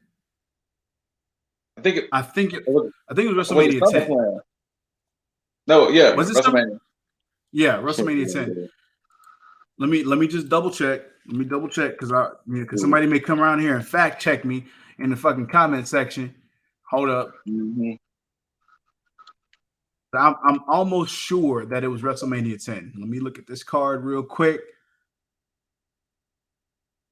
Yeah. Razor Ramon, Shawn Michaels, ladder match. So yeah, and it makes sense. Now Scoot believes that Santos Escobar is going over in this match. I have a feeling. Okay. So I think it still all rides on if if Legado del Fantasma takes the tag titles. Well, let's look. Let's look at Stand Deliver's card real quick to find out which match happens on which night. So, okay. So actually, yeah. The tag match actually happens on night 1, and the Cruiserweight Championship match happens on night 2. So yeah, you might be right. Yeah. So, like I said, I can make a case for all 3 teams. True. Yeah, but I mean, of course, we'll get to that in our predictions. So tune in. That'll be next week. Stay tuned. But of course, like we said, that was just basically a shoe-in for what was supposed to be presented for Stand and Deliver, which is going to be the ladder match for who's going to be the undisputed Cruiserweight champion. Which I love the respect that they're giving to the Cruiserweight Championship title. Cool. Yes. But let's get into what we were getting into before, and that's who the 6 competitors are going to be within that gauntlet match. So, of course, just to recap, we have Bronson Reed, Dexter Lumis, Kushida, Leon Ruff, Cameron Grimes, Austin Theory, Roderick Strong, LA Knight, Isaiah Swerve Scott, Pete Dunne, Tyler Russ, and Jake Atlas. So, do we think Pete Dunne is going to get his match at Stand and Deliver, or you think? Yes. That has to be the case because he had a promo again, so that automatically eliminates him from. Wait, from do you match. think Pete Dunne's opponent could be Roddy? That would make the most sense as far as for storyline. So I would. He's looking for a technical wrestler to go against. And you know what? It would make sense based on the fact of how they built up Roddy as being the ambassador of the backbreaker. Mm-hmm. So that would be a crescendo from everything that's happened from Roddy joining Undisputed Era to the Kings of NXT, and then still bringing up the fact that Dunn was betrayed by Roddy, and then moving forward. Yo, I think that's a shoo-in. So I think that both that takes both of them out automatically.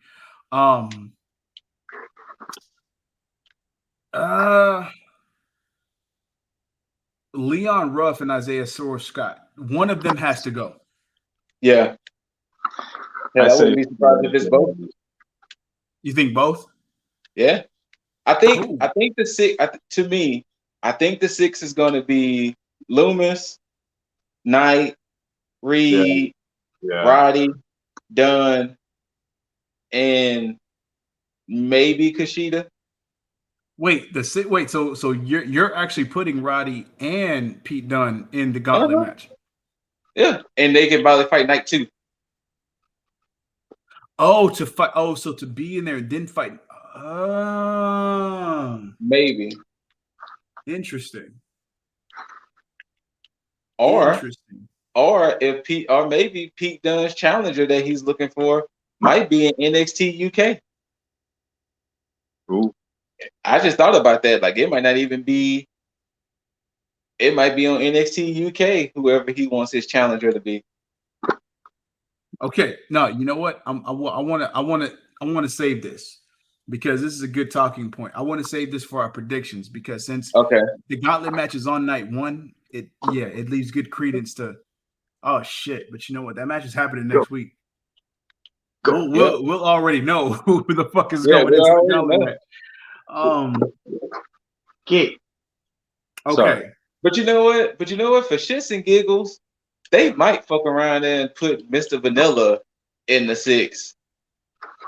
I hope not. For shits and giggles. But you know what? I do see it because I do see I see Tyler Russ making it into that gauntlet match. No, I was talking about no. I know Jake Atlas, but I'm saying I think because they want to build Tyler Russ up, I think they're going to end up putting him in that gauntlet match. But what I think it's going to be Reed, Loomis, LA Knight, Grimes, of course. That goes without saying. Oh yeah, I forgot about Grimes. Maybe take out Kushida for Grimes. Yeah. I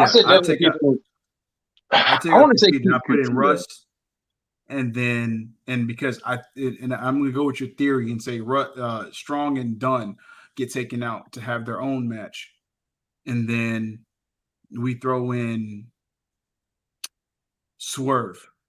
So my prediction is Reed, Loomis, Grimes, LA Knight, Swerve, and Tyler Russ. Okay. Let me see here. Reed. No. Well, you gotta have Braun. You gotta have a big man. Yeah, you gotta have a big man. You gotta have a big man. All right, Reed, Loomis.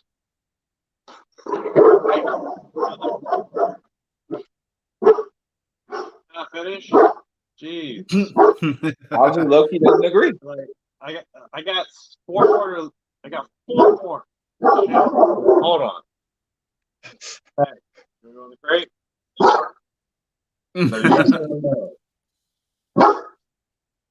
Chill, man. Jesus. Hey, all right, hold on. All right, see? Brother?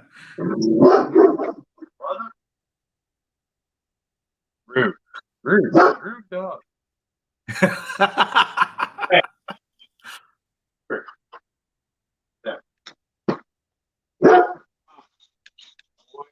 Oh, he's showing that today. So she's trying to give his own predictions. He's just mad at the world because he's got a cut on his head. You know, Oh yeah, I forgot. He's a he's conehead lacking. Loki. He's lacking a little something now. Anyways, yeah, Reed, Loomis. Mm-hmm. I really want to say Kushida gets in there. Of Okay. course, Grimes. That would be fun to see Dune and Strong, but I know. But you know what? You know what? Screw it. Let's see him. I want to see him in there. Okay. Yeah. There Yeah. we go. There we are.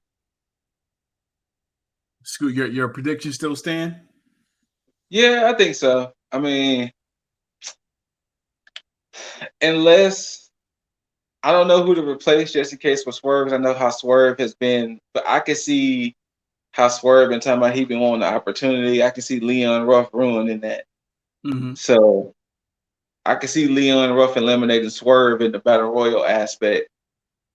True. But I don't know. It's gonna be interesting. It will be, and I'm actually, this is one of the things that I'm most intrigued about, to see how they're going to move forward with their mid card, because it is probably one of the most interesting aspects, because it is more fleshed out right now than the NXT championship title picture. Yes. So yeah. But with that could be one or two of the potential people that go into this title picture, and that is the segment between both Adam Cole and Kyle O'Reilly with the contract signing for their Man, pseudo unsanctioned match, I guess. man, that boy Kyle's promo, that man say for the first time in 4 years I'll be able to sleep like I was like, And that, geez. okay, so now of course y'all have heard me kind of shit. I don't want to say shit completely, but kind of shit on Kyle O'Reilly's. It sounds like I'm saying Riley, but I'm saying Riley. Kyle O'Reilly's promo ability, because it seems Yeah. too soft. This is one things that when he actually delivered his promo, where I was like, it makes sense for him to have this level of like just articulation with his promo in this aspect, because he seems like the genuine good guy, because the way that they delivered on both fronts, whether it be Cole or O'Reilly, the way they delivered it was like, okay, we have somebody who is riding high and hasn't really grown up mentally yet, and you have one person who looked at himself objectively and is like, I've grown from this. Like, I'm not that same person. It's like, you're still in the past. Like, yeah, we rode high, we did all this and this and this, but there's consequences for the things that we've gone through. Or the Yeah, things we don't have friends in the locker room. Mm-hmm. You know. So yeah. I And it actually made enjoyed the promos both of them gave. true, absolutely. And I love how it made a lot of things make sense, where it's like you had Kyle O'Reilly have his actions with Finn Balor make the most sense, because it's like, okay, yeah, it's weird that he would try to befriend Finn Balor after having match after match with him, but it's like, you know what? I'm tired of being the person that's looked at and vilified because of what we've done in the past. Let me try to make amends by actually befriending people moving forward, instead of just being hated across the board for what we've done in the past. And I like that. And I think it worked in its benefit, because I was about to shit all over this when it first happened, because to me, I was like, yo, this whole promo segment is going extremely long. I don't need it to go this long. But at the same time, I didn't speed past it, because I'm like, yo, let me listen to the message. And it made sense. And I'm glad that I did, because that end segment in itself was perfectly shot. The only thing I thought was cheesy, that the whole they were both being held back kind of face to face. I thought that was a little cheesy, but other than that, it wasn't bad. And of course, I mean, it goes without saying, But I mean, come on, Regal, Papa Regal coming in, and then just like when he yells at them, I feel like it's my dad yelling at me. I was saying that's right. He's the dad of NXT.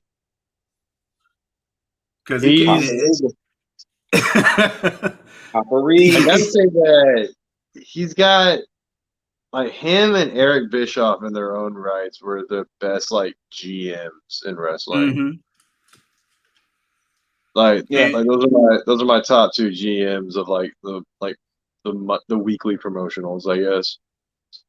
And what's funny is that he kept that stern look throughout both of their promos individually, where he was like, "Yo, I'm just disappointed." And I love the fact that Kyle O'Reilly even harkened back to William Regal. He's like, "Yo, Regal despises us. Like we're not even in good standings with him."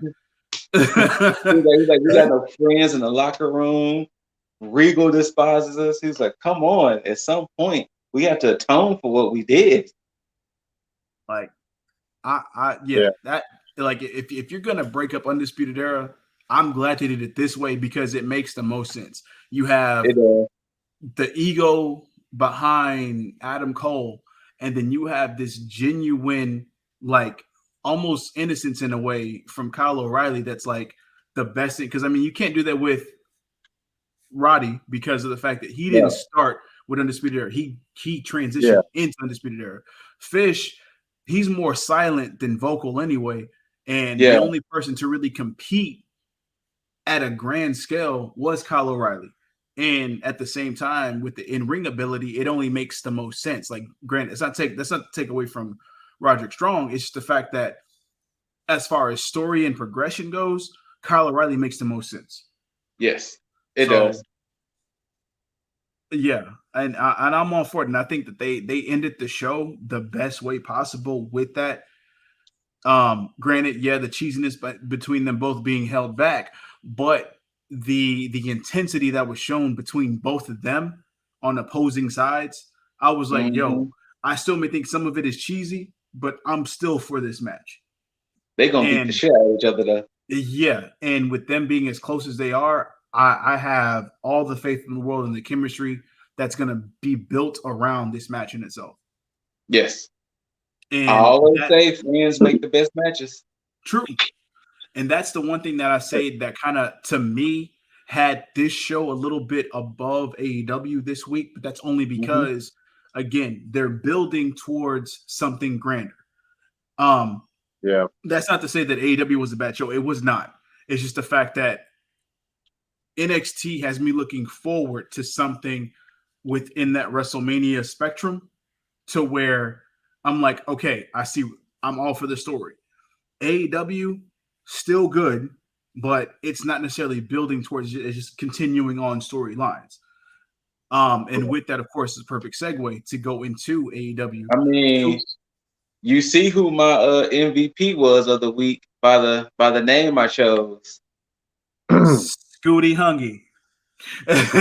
So, and we definitely gonna get into that as well. I don't think I've seen too much AEW news really this week. It was more, I guess, with WrestleMania being around the corner, I guess it's a lot more WWE heavy news. But I guess we can tie this into AEW. But Impact had officially moved their pay-per-view to that Sunday because they said it's supposed to be a major pay-per-view, and major pay-per-views happen on Sunday. So, so that pay-per-view will be on Sunday now.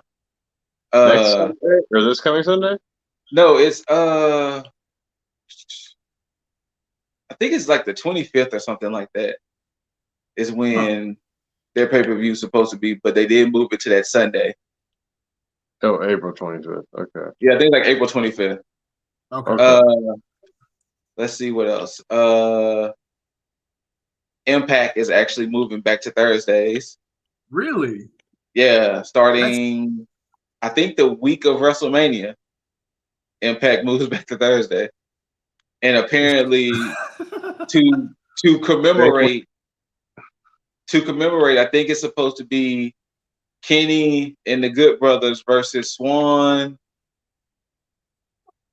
Was it Swan and Finn Juice? It was supposed to be Swan. I mean, when they first started feuding, it was Swan and Motor City Machine Guns. It should be Finn Juice now. Yeah. I know it's supposed to be a 6-man tag, but I don't think it was Finn Juice. Finn Juice would make sense. I'm not sure, Yeah. but Finn Juice sounds right considering that Finn Juice are the current champs, right? Yes. Yeah. Yeah. The And pay per that's the view. main reason why they moving that pay per view to Sunday, because those are the two highlight matches: Good Brothers versus Finn Juice and Kenny versus Swan, title for title. But that's really all. Okay, so that's when that's happening. Okay. Yeah. I mean, I'm all for Impact trying to make an impact, but changing from I mean, I guess it's the safe play going on a Thursday because I mean, what's on your Wednesdays is NXT. You still want some wrestling, you can watch Impact on Thursday. Because what's the only thing going on Thursday? 205 Live? Or all right, NXT UK? Yeah, NXT UK, but that's in the afternoon. I mean, yeah, there you go. Yeah, your Thursday night wrestling. Yeah, NXT UK is like 2 in the afternoon. Is there anything on Tuesdays? Well, they still thinking NXT might move to Tuesday. Yeah. Oh, I mean, well, if NXT moves to Tuesday, that's fine. I mean, that actually, honestly, so cool. Then you get your Tuesday through Thursday.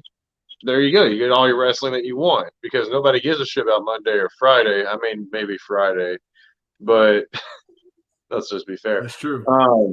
Speaking of, that's why that whatchamacallit promo was actually kind of funny to me. Which one? We'll talk about it. That Kazarian promo. Oh yeah. No, but I guess Rhea Ripley might be my new reason to watch Raw on Mondays. Yeah, I can see that. I mean, up until I figure out what they're doing with her, and then okay. I mean, as of now, I mean, they got her on the track of, like I said, she's going for the title. I mean, of course she is. So as of now, it seems I just don't want her to be like an idea. I just don't want her to be like a one and done kind of gatekeeper. You know what I mean? Like she has the title like 1 or 2 times, and then I think she's gonna win. No. Of course she's gonna win now, but I mean, I'm just looking like down the road. Like hopefully she doesn't like have the title like the one time, and then she's like this badass gatekeeper. Like, oh, you got to beat Rhea Ripley if you want to face the champ. I see what you mean. Yeah. Like this force to beat. Yeah. Yeah. I mean, that you always have to beat me if you want to. I mean, she's gonna be that because she's the new woman. I mean, like nobody else has like face her except for, well, whoever's gonna face her when she gets there. Charlotte's the only one that faced her. Yeah. So I'm okay with all of that as long as Rhea gets the win for the rematch. If she doesn't, then I'm just like, all right, Charlotte is God blocked to everything. Well, she is already. But yeah, so AEW baby. AEW in itself went by pretty fast for me, but that's mainly because they invested a lot of time in their matches last night, and it ironically enough, it seemed like there was more impetus both put evenly on both story and matches, but I honestly do feel that the matches did go a lot longer. And the story kind of just filtered in throughout each match, or in between each match, rather. So, of course, starting off the night, we had the World Championship Eliminator between Matt Sydal and Kenny Omega. Of course, if Matt Sydal won, he would get a championship match with Kenny Omega. This match, to me in itself, it was mainly to showcase Matt Sydal, which was basically to state, okay, you know what? This is somebody here that we have who can compete for the title, which again, it's very weird in itself too, because of the fact that they don't necessarily have like a a template of who's going to be competing for the title at a given time. Anybody can just kind of. I wish they would. I wish that's one thing I wish AEW would make kind of clear at times, because I don't think, because I mean, let's face it. Apparently, Kenny's next true challenger is most likely going to be Christian. True. And the thing is, I don't like the fact that title shots can be just thrown in, because he's not about to just randomly lose. Like, yeah, let's say he lost to Matt Sydal and Matt Sydal got a title shot. He wasn't going to lose the belt to Sydal. Yeah, absolutely. So that's what I think. Just like he's not going to lose the belt to Christian.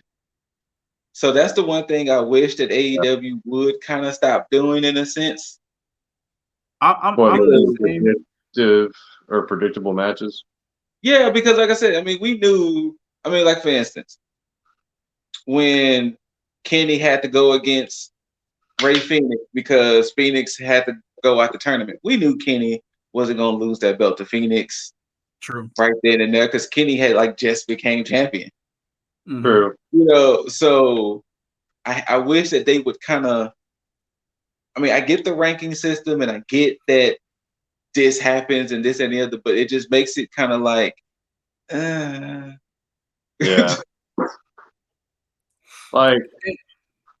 like our well, damn it, I was in a transition, but never mind. Because there was a nice little segment before I transitioned to the next match. I was going to say next match, but the next segment was just full of people that you're not going to see beat Kenny Omega. There we go. Yeah. But that was the Dark Order. Yeah, well, I mean, and spoiler alert, Kenny Omega won. Yes. So and just like Jaeger's alluding to, is the next match, which I do have certain things to talk about, but it was, and I'm assuming what you're talking about, Jaeger, is the fact that they talked about Hangman kind of competing, like alluding to the fact that he was going to. This segment was about Johnny Silver. Oh yeah, they had a backstage segment before Hangman's match. Yeah. And it was like just them just doing Dark Order things, but Silver like dodging coffin drops, which were just I thought was funny. Yeah, no, that was pretty funny to me. And then number 5 did his, and like everybody moved. Yes, like he fell back and like busted his ass. It was pretty damn funny.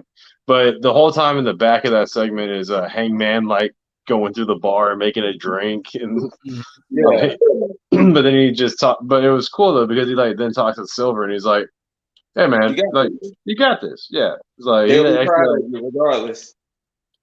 Yeah, like he does the little confidence boost before he goes out to the ring, which is what Mr. Lib Dizzle was getting to. Yeah, which was, of course, the match between Mr. Hangman Page and Cesar Bononi. Now, this match was predictable in itself, and a lot of matches. So, like, once again, you knew damn well Cesar Bononi was not about to beat Hangman Page. You cannot convince me on any level that Cesar Bononi has not done some kind of porn. You know what? See, like, I'm sorry. He didn't have that mustache in NXT. Dude, he got the mustache. Like, he's done some kind of porn. Look at him. Like, he did not have that mustache in NXT, which I find weird. Now, probably because he was trying to hide his porn identity. Like, that screams. That could have been the case too. And when did he align himself with JD Drake and Loki, the other person? Oh, you're talking about Hollywood Hunk? Yeah, Ryan Nemeth. When did he align himself with them two? I don't know. I have no idea. Bononi? Yeah, wasn't he with Pretty Peter? He was. I thought he was too. Like, apparently he's with JD Drake and Ryan Nemeth. Oh now. Yeah, they came out with him. Right. Oh Now, my God. this is one thing that stood out to me in this match, and I didn't expect it to because I've watched Cesar Bononi go against Cody. I've watched him, I think, in that tag match with him and And Peter Peter Avalon. Avalon. That could have been But the match that split them up. Who knows? This match in Okay. itself between him and Hangman allowed me to see that AEW is definitely in need of a big man. Yeah. Yes. Because Cesar Bononi did look good against Page, not necessarily saying that he was like over the top good, but just as far as the aesthetics. Now, if Cesar Bononi can step up his in-ring game, this could benefit him in the long run because I do think that it's just as far as just the visual in itself, he looks good in the ring. Mm-hmm. So if he can step up his game on the in-ring aspect, he could push himself into a position where he could potentially be along the lines of a Brian Cage or a Lance Archer and be in that top competitive scene. Because I think he may be taller than both of them. He's a big fucking guy. Yeah. So I think that it's necessary for him to be in that picture. So and it's the same thing I said about Shaq being in the ring against Cody. It's like Shaq allowed me to see that they are in need of a big man, or of some of the sort that could be somewhat dominant within AEW. Yeah. Because I think it's the same thing that happened in TNA when Abyss showed up. When Abyss showed up, yeah, they had guys of certain stature, but when Abyss showed up, he had that imposing demeanor to where it's like, yo, I don't want to fuck with this guy. And that's why Abyss was always in these high profile matches because of that. He fed into an integral part that was missing within TNA at that time. And Cesar Bononi is at the cusp right now to where he can fit in the same way that Ty Conti is fitting in right now. We'll get to that later on. But yeah, so as a visual aesthetic on how it just the overall package between him and Page when inside the ring, I'm like, yo, the way he looks now, if he can step up his game, he's a shoe-in. He's a shoe-in to who they can use. Period. But Page goes over. Not surprising. Page is who looked good in this match, to be perfectly honest. Yeah. And they're keeping him strong. And they even stated on commentary that Page could potentially go against his previous former tag partner in Kenny Omega. So, and I think they're really building up to that, even on the slight air, because of course they never talked about Swan. Even when Omega was going against Seidel, they never built up Swan and Omega. All right. Let's quick pause right quick. Mm-hmm. Do you feel a little shafted if you were Swan? Yes, I would. Yeah. I have no arguments with that statement. Okay.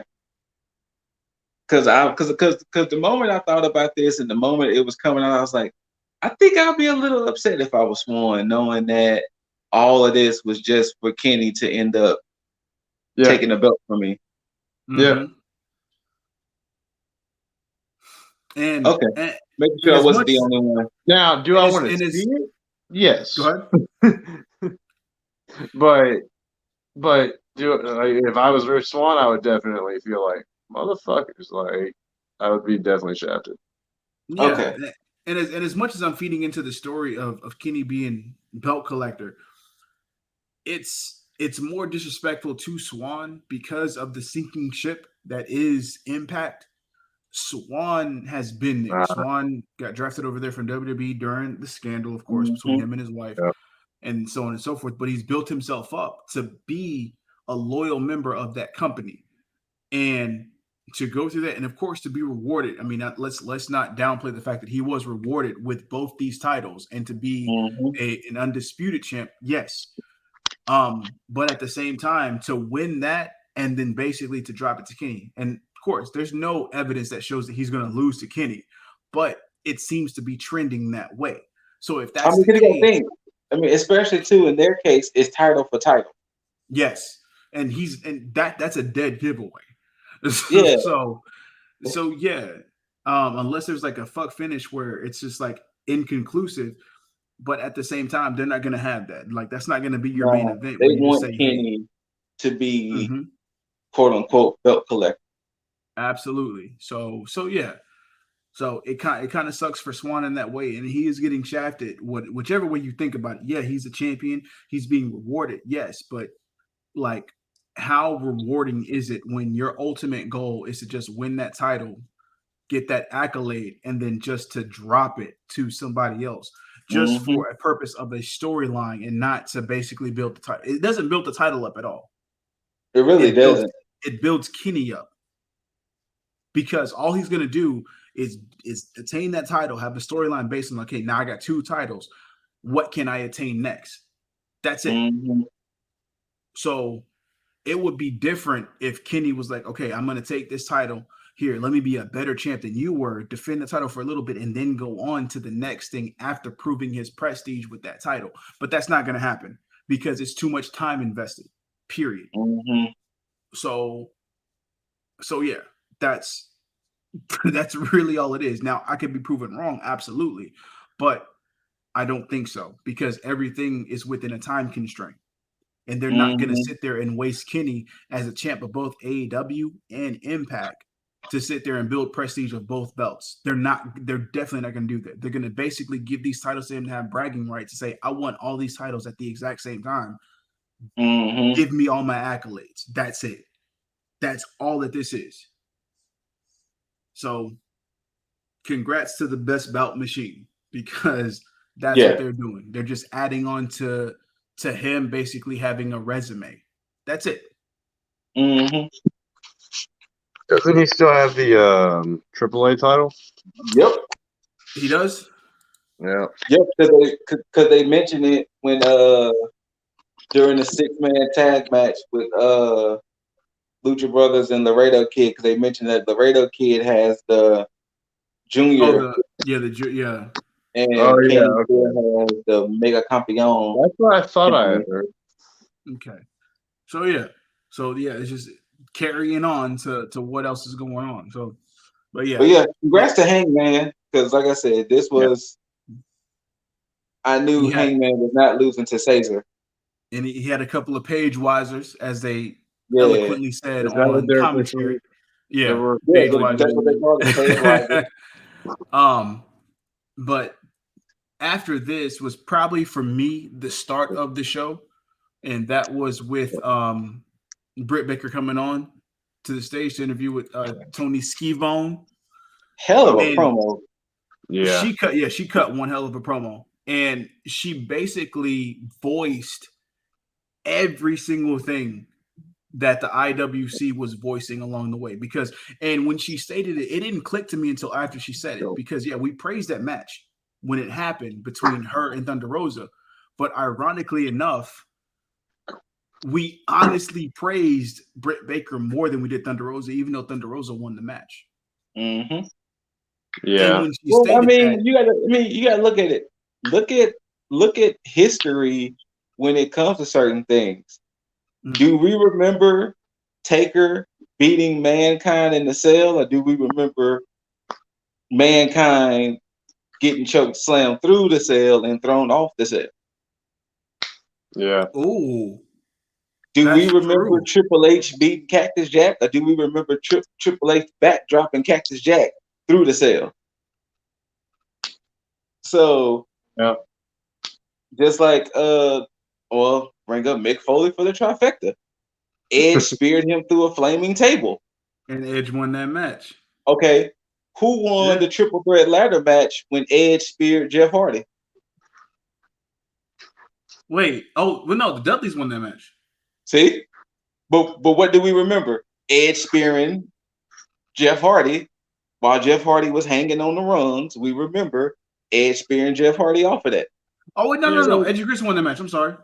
Yeah, Edge and Christian won, but we remember the spot. Jeff Hardy, and Jeff doing his swanton off the ladder and everything. We remember the spots, but sometimes we forget that. Oh shit! Wait, technically, some of these people do lose. And you know, it's funny that you say that, because of course, she highlighted Mick Foley in the She majority did. of that promo. So Mhm. that's a nice little callback to that. So now this gets Yeah. me to the point to where I'm like, I mean, I've said this before already. Britt Baker is going to be potentially the next AEW Women's Champion. Look here, I said it on our audio podcast. I can't remember when. Mhm. Every day Britt Baker does not have that title, it is devaluing the AEW Women's title more and more. And you're right. You're absolutely right. Because you know, and we'll get into it when we talk about the shit with the Ty Conti and Nyla Now, Rose. Nyla Rose match. But yeah, you're absolutely right, because when I see that, it's like it's hard for me to even watch that promo and her not have the title on her, mm-hmm. because of the fact that she's a better on-screen promo than the champion that they have right now. And Because right then now, only that, because then it would have made her promo even better because she would have still been champion because it wasn't it's an it wasn't unsanctioned a match. sanctioned Yeah. match. So I do think that because Thunder Rosa won, that she will get that title match before Britt Baker. Now, whether she wins or not, I don't know. But I do think that she should win, but I think that Britt Baker should immediately take that title from her. Mm-hmm. Just for the sake of it just being like that, just nail in the coffin. Because I still think Thunder Rosa is going to end up beating Britt Baker when it matters. But as I of think right so now, too. I still think it's like a good slap in the face and bragging rights for Britt Baker to have that title from Sheeta, or rather take it from Thunder Rosa really quick, to be like, hey, you can't beat me. There's no point where you can beat me when it matters. Mm-hmm. So yeah, again, like, you can't right now. That's your best women's promo right now, outside of, Mm-hmm. I'm not even gonna say Jade Cargill, because Jade Cargill is still having her character work, because Jade Cargill is still a very fresh promo. But as far as your best promo within AEW right now is Britt Baker. Period. Mm-hmm. So Where did she yeah, go? Like, where did she get it from? shit, probably Adam. No, I mean the shit. Like, it felt like the shit just developed overnight. I mean, honestly, it was like during her. I ain't gonna lie. Honestly, it was during her injury and everything. But Yeah, shit, she really blossomed like during that injury. She probably Lip is probably right. She probably was Probably like, Adam. "Yo, Adam, what can I possibly do to make it just a smidge better?" And he was just probably like, "Yo, just be confident. You got yeah. this." Because Cole's even I don't know if it was the Chris Jericho podcast or another podcast, but he even stated that he basically just studied Shawn Michaels and anybody else that was good in the promo to up his promo game. So it just makes the most sense that she would lean on Mm-hmm. him to be like, hey, Yeah, what's up? yeah. But yeah, every single week that she does something, especially with the previous match of last week and then this promo of last night, it's like I'm becoming a bigger fan of Britt Baker. And even her in ring, like, you can't even knock her in the ring. It may not be the best, but it's better than the Miz's. And she's still a good promo. So at this point, you can't beat that right now, especially in AEW with their women's division being what it is right now. So put the strap on her. Put the strap on Britt Baker. Yes. Next up, Careful it was an okay match. Hollywood Blondes and Dante Martin versus the Pinnacle. This Of course, match lasted 5 minutes too long. yeah, Yes, it really 100%. did. This And should have been. This match should have been the A run over. definition of a squash. Mm-hmm. It really should have been. Now, of course, I'm glad that Sean Spears was the one that got the pin. Yeah. Him Yeah. looking strong, I'm happy about. I'm happy that he came out with the chair, being the chairman, of course. So that works out. The whole aesthetic and the package of the Pinnacle, I like. I'm glad they changed their music and they actually have entrance music now as a group. So that works for me.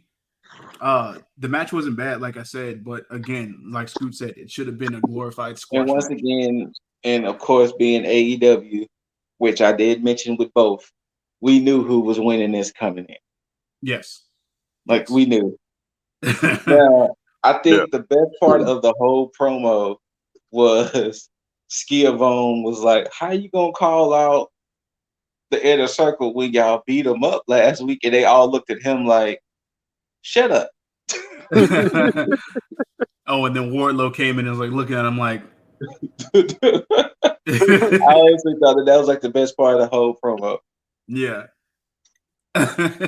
Now, I do honestly like the breakdowns of how it's going to go with, of course, FTR, Proud and Powerful, Sean Spears and Guevara, Wardlow and Hager, and of course Jericho and MJF. And I was hoping for that. I was hoping that they were actually going to end up doing like a breakdown to where it's like it's going to be these guys rather than it be just being like a whole like all out like stable warfare.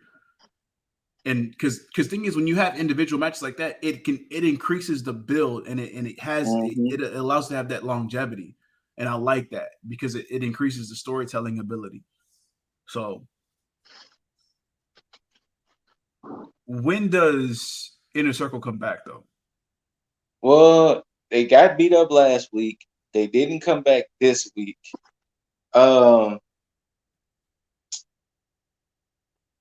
I don't know the plans for next week, but I think they should give them one more week. Okay. I think they should give them one more week.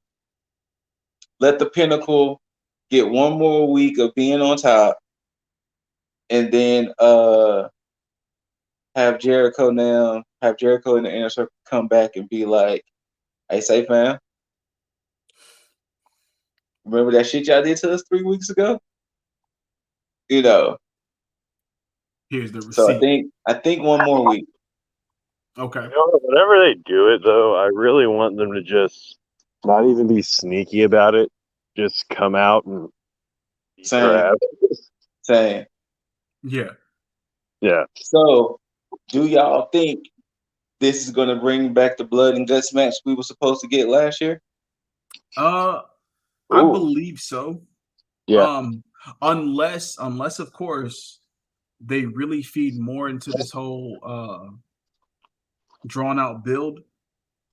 Yeah. Where instead of them rushing into like the whole stable versus stable, where they just basically build up like this team like Pride and Power versus FTR and then Sean Spears versus Guevara. I mean, I think that's still going to happen too, but I think leading up to it. Yeah. Okay. I think ultimately blood and guts is going to be the end all be all. You know what? I think you're right because based on MJF's promo when he ended it basically like, hey, if you're in the Pinnacle, that means you're the best of the best. Basically, their goal is to all of them have gold. So I think that once this hump is crossed for them, they're gonna start going into trying to attain gold in that territory. So I think there even might be a stipulation with this match. What, like one could say a faction? Yep. Ooh. Losers break up. I didn't even think about that. Because the thing is that if you constantly have the Pinnacle and you constantly have the Inner Circle, they're gonna always fight. Yeah. So I think it might lead to a blood and guts loser breakup. Okay. I can see that. And I think that would entice it a little bit more because it won't be one of those things where it's like, oh, it's the same old. Because if we look at it right now, we can easily be like, okay, well, Inner Circle's going to break up. But then if you think about it, it's like I don't see Inner Circle breaking up like that though. So it makes it unpredictable at the same time. Mm-hmm. So yeah, that's and you know what? Because of course, and it's more so or less like I can see the Inner Circle breaking up, but I think it's more so me being like, I just don't want them to break up. So I won't believe it. Yeah. Because logic tells me Pinnacle's going to stay together. Yes. Oh, we missed a segment before this. Which one? Christian Cage talking to the Hollywood Blondes and Dante Martin. Okay, I'm glad you remembered that because I Yeah. completely forgot where this whole promo fit. But that was one of the because there was 2 awkward segments. This was one of them for me, and it was the fact that like, yeah, it was cool. But then when Dasha had went to Christian Cage and was interviewing him, it's like, yeah, we're going over, we're just talking shop, whatever. It was weird. But then when him and Kazarian start talking to each other, it was like, this just doesn't feel natural to me. You know what? That to me, it showed me that SCU is definitely breaking up. I mean, hell, Yeah, is Scorpio like Sky even with the group still? He doesn't even have SCU music anymore. It's that Reach for the Yeah, Sky like they thing, haven't which I even really addressed like. Scorpio Sky yet. Well, I know Scorpio was using his theme on Dark a lot. Hey, they haven't broken up yet, man. Relax. So yeah, because and even Kazarian still had like heel tendencies when he was talking to Christian Cage. Yeah, I would say he was having heel tendencies. So but at least we're gonna get Christian Cage in his in-ring debut versus Frankie Kazarian. Maybe they're doing a callback to like WWE stuff where what was it? They would like make you go heel, pretty much, and like, Yeah. but they're not necessarily being dragged through the mud though. So they're just probably going heel before they break up or something. I don't know. I'm just spitballing. Yeah.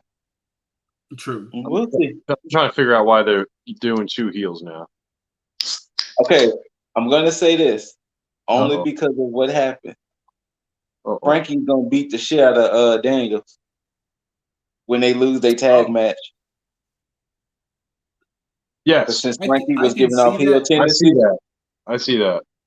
The only reason I do see is because, of course, we all know Christopher Daniels has been doing a lot of backstage stuff, and Kazarian has been the most active out of the 2. So I can still see him moving forward on the in-ring capacity.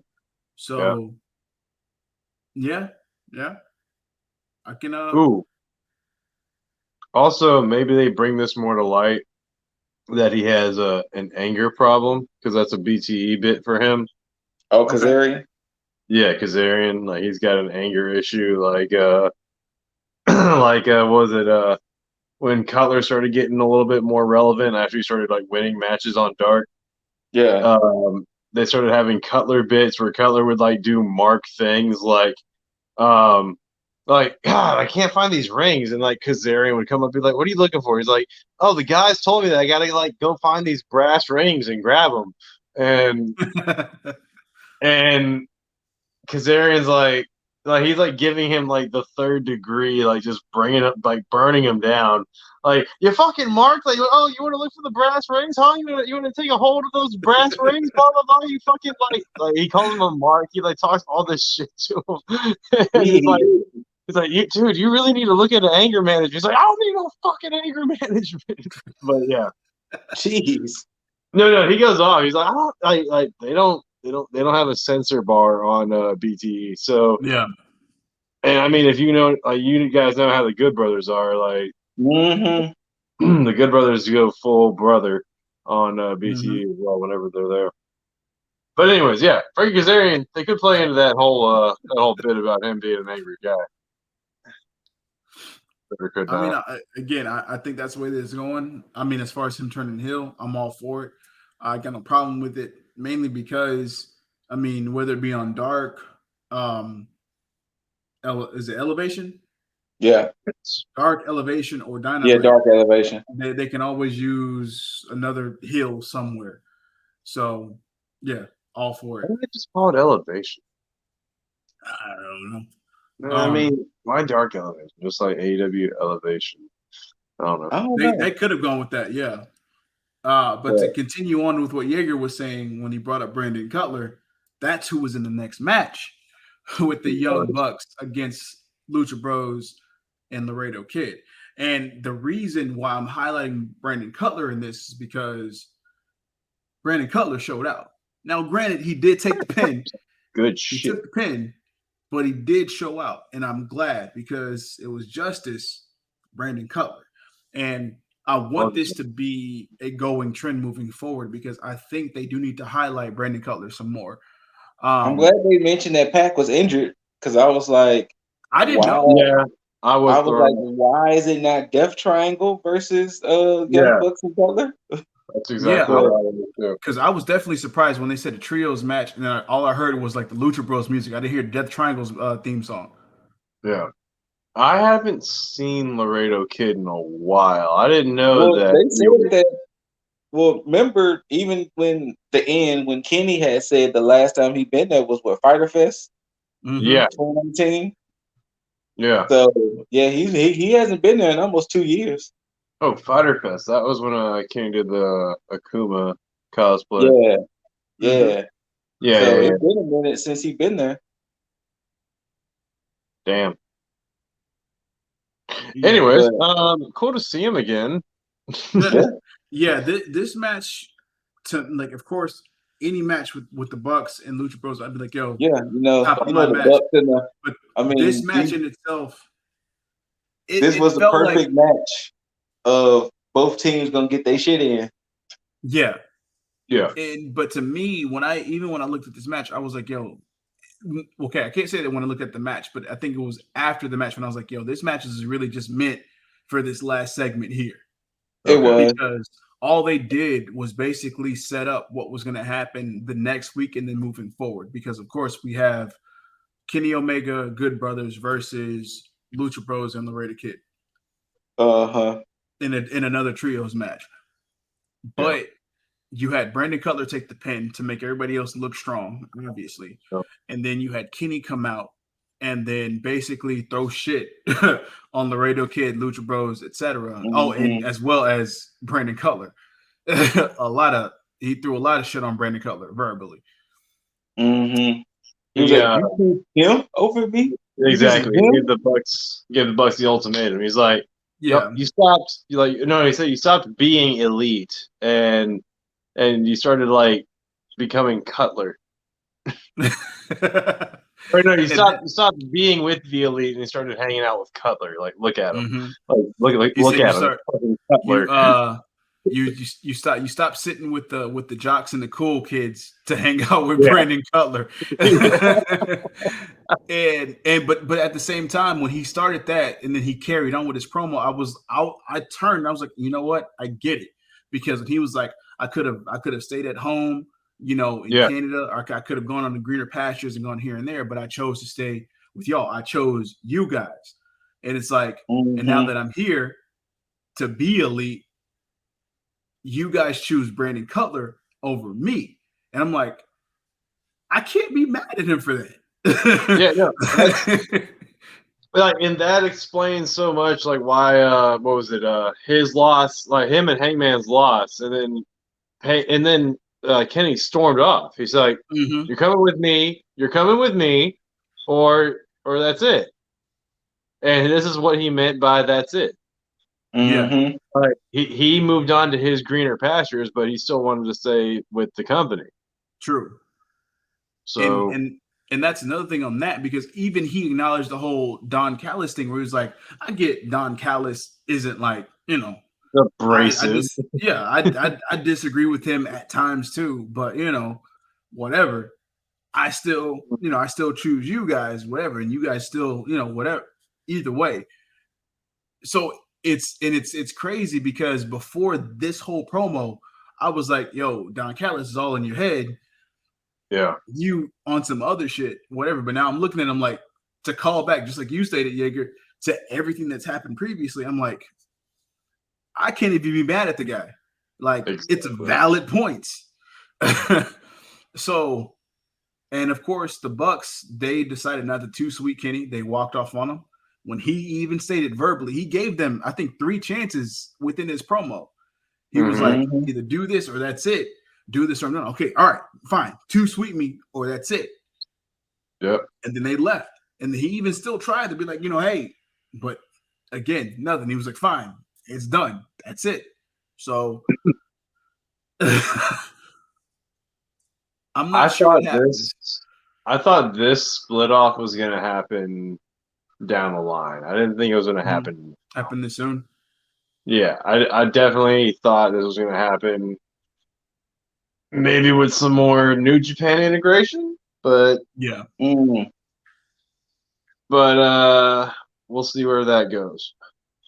Yeah, I think that's still I of course I was the same way because I wanted it something that was going to be immediate with the integration between all the brands, but I think they may be doing a slow burn to build up to something even grander.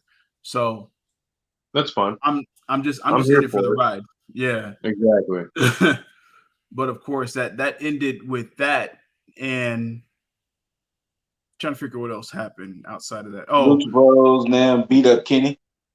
Yeah, they gave him a nice super kick, and that's what led into what's going to happen next week between both Kenny Good Brothers against Laredo Kid and Lucha Brothers. So that's been set up. There was an announcement for Cody and Brandy having a reality TV show on TNT. I really can't stand the fact that both companies are so much alike, and they try not to be. Because this is Miz and Maurice. This is Miz and Mrs. Absolutely. And I don't care what anybody says. This is Miz and Mrs. It's Holy just crap! it's with a more. See, the problem is Miz and Mrs. with a. It's just that it's swapped. I think Maurice is more likable than Miz, while Cody is probably more likable than Brandy. Yes, it's just swapped. Yes. Yeah, absolutely. I don't know, guys. I think y'all really need to watch Shot of Brandy on YouTube. It's no. I like Shot of Brandy. Like, it's cool. I have no issues with Brandy. I always just make fun of Brandy because it's like Brandy gonna get on that show. Regardless, Brandy's gonna be on TV in some. Brandy's gonna talk somebody at some point. I would not be surprised if the baby debuts on AEW. Now, I will say this. There were some entertaining spots within that vignette that they had for that show. I'm not going to lie. Yeah. But am I going to watch it religiously? Nah. But I can say the same thing about Ms. and Mrs. Like, there's been times where I've, finished something and Ms. and Mrs. came on, and I'd start watching it because it's like, all right, cool. You watch more than I have. I think I made a watch maybe just one segment of that show. I'll give it a commercial to commercial run. There you go. Okay. And then what's going on here? All right, that's enough. now of course, I think they did the segment for that the vignette for their reality TV show. I think either after or before they did this stuff with QT Marshall. Yeah. Where this was the worst thing of the whole night. You think so? It wasn't. I'm gonna agree with you. It wasn't great, guys. Out of both shows, I don't know if the segment ran too long or if QT. Maybe we're not used to hearing QT talking like that, but I felt like he either used too much word. It was something went wrong. But here's what went wrong for me in that aspect. It's just the fact that once he brought up his wife is when I checked out. Because you literally just had this whole segment in this storyline with him and the bunny. So I'm like, yo, where was your wife during all this time? Okay, I'm so glad I wasn't that. You know what? I didn't even think about that. No, I was just like, wait, your wife? Your wife. Is your wife the bunny? I forgot about that whole. Your wife is not the bunny. your wife is not. So that makes the bunny your mistress. And if that makes the bunny your mistress, she stole your money. So the bunny stole your money. And I'm not trying to rhyme this, but a theft happened. And see, now the bunny's your gold digger. No, his bunny is the thing about it. Even if Allie was a gold digger in that aspect, sugar baby, gold digger, sugar baby, whatever.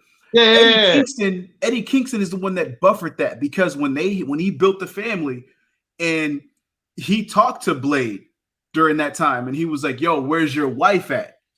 I was like, "Okay, she stepped out on him to QT Marshall. Cool, that makes sense to me." This shit with QT Wait, Marshall, what? his Now, hold on a second. I didn't catch that. I didn't catch that either. No, That Eddie Kingston said that to to Blade. Yeah. When they were setting, when he was building the family, when they had a tag match between Butcher and Blade and Lucha Brothers, Eddie Kingston came out and he was like, "Yo, why are y'all fighting?" And he was like, "You need to get things into perspective." And he looked at Blade. He was like, "Yo, where's your wife at?" Oh, okay. And to me, I was like, "Yo, that shit makes sense to me." She's gallivanting on doing her own thing because that's when Bunny wasn't with Butcher and Blade. That's when she was dissing that she stopped being around them. That's when she was with QT Marshall and shit. Yeah. So at that point, I'm cool. That made sense to me. But this shit does not. Because it's like, yo, during that time, yeah, exactly. So how do you expect me to have sympathy for your promo in this aspect because you feel like an errand boy and whatever? When technically, but the thing is that his feelings towards everything was a little invalid because it's like you were featured. You didn't necessarily have to be in a tag team with Dustin. That's you true. didn't necessarily have to even join the Nightmare family. Mm-hmm. You chose to do all this, but now you're mad. And then it was like, oh, I just want an exhibition match. And it was like, fuck out of here with that bullshit. here's the problem. Excuse me. But here's the problem. Have y'all seen the podcast with QT Marshall? Which one? Talk is Jericho. No. Yeah, Talk is Jericho primarily. No. You see, and that's a problem because turns out QT Marshall has done a lot for AEW. Oh yeah, I remember me and you talked about it, Jaeger. Yeah, you and I talked about that. Gym that they was using when COVID first hit. Yeah, when COVID first hit, they used his facility for they filmed 6 weeks worth of tapings, something like that. He's training him and Dustin, but he's training plenty of the talent there. He used plenty of his talent for Dark. A lot of people that came when they were announced that came from Georgia, they were probably coming from QT Marshall's school. Yeah. I mean, even Anna Jay was saying that when she was on Jericho's episode. Oh yeah, true. A lot of people that QT and Dustin were to be praised more than what they should be because they help all the talent. I think that's actually what made me want to listen to QT Marshall on Talk is Jericho. There's a little blessing there. But you see, that's the problem. People don't know that QT has done a lot for this company, for this business. So it kind of makes his complaints or his stripes invalid or look invalid. True. But when you know that he's done all this and that and he still gets the second degree or third degree, it's like, okay, well, damn, yeah. Let's hear. I was like, all right, well, yeah, you're finally getting something. Let's see what you do with it. So why not go with that argument rather than the shit you did on last night? I think the situation shit that he came out with was weird compared to his angle. But I think personally is that why are you mad at Cody? Shouldn't you be mad at the company as a whole that you're not getting opportunities? Honestly, just start getting mad at Tony or whatever. He's already relevant to the story. I mean, and they didn't already, and of course, Cody coming out in his sling and saying, he's going to grant him the match and the exhibition and everything, and it was like, well, you kind of already gave a spoiler of what's going to happen. That QT is going to go too far. Cody said, if I do the figure 4, I'll let it go. If I gear you up for the crossroads, I won't hit it. So you basically gave it away. So he's admitting that. Oh yeah, I forgot about that. Yeah, that QT is going to take it too far. Take the pin. He's pretty much giving QT a W here. So with that being said, if we know QT is going to take it too far, is QT going to be the reason Cody is out of action? Oh, it's such a shitty way to go out. I honestly don't know because my predictions for Cody have just been completely wrong moving Right. forward. So it's like I'm at the point to where it's like I can't even guess what can potentially happen. I mean, he Because was I'm just wearing like, that big ass sling and shit. So I'm not which even is gonna. We've that's known about another his weird injury thing. forever. Exactly. No, the fact that he's in a sling now, like when we've known about his injury for like a month at this point. Mm-hmm. But yeah, the fact that he's finally in a sling, but then yeah, that kind of highlights what's going to be attacked, and the fact that he could have like taken his time out. Shit, he should have done it at the pay-per-view when he actually left the match. right. Like, this does give QT Marshall a push. If the fans actually get behind it, that's really up to us. Really depends on how well they push QT between now and then. But shit, Yeah. everybody can't keep a trading code now. Goddamn. And it would have made sense Yeah, that's a then, fact. but at the same time, since they already got the Pinnacle, there's really no four horsemen that you can really bring up that would make sense because technically the Pinnacle is the pseudo four horsemen at this point. Mm-hmm. So I don't see where Cody can really go that would even make sense outside of him just leaving for a little bit. I think he'll just leave for a little bit. No. Yeah, just go be a dad. So I guess my prediction would be that he would leave until he would stick around for a little bit, then leave for a bit until MJF became champion, and then I guess compete against MJF to We'll see. finally. But Finally that come would back as a still, heel I don't know because I and then still throw like his one challenge out or his one stipulation out the window. because the only person that can really challenge Kenny at this point and actually win believably would be Hangman. And the only person that would be able to beat Hangman, whether it be quick or over time, would be MJF. And then the only person I can see taking it from MJF that would, as far as storyline purposes, outside of Moxley, would be Cody. Yeah. Lifting that restriction. But that's it right now, outside of Jericho. But Jericho, I don't see Jericho ever winning that AEW championship ever again. Period. And that's fine, actually. Yeah, that absolutely fine. It makes me sad to say that we did not bring up Archer in that whole conversation. I was thinking about it that whole time. Yeah, Archer like, had a promo lingering... about and the reason why I didn't really bring it up as much is because it's about Sting, and it really doesn't benefit anybody, especially if Archer's going to feud with Sting. It doesn't really benefit him, and it doesn't really benefit Sting because let's say hypothetically Sting beats Archer in this feud, if that is where that's going. It's not like Sting is going to go on to win either the AEW championship, the TNT title, whatever the case. I stopped watching AEW. Yes, Sting at this point is just a utility player. So it's not like he makes or breaks a difference outside of being a utility player. That's why the cinematic match works so well, is because he was a utility player to Darby having some extra backup against Team Taz.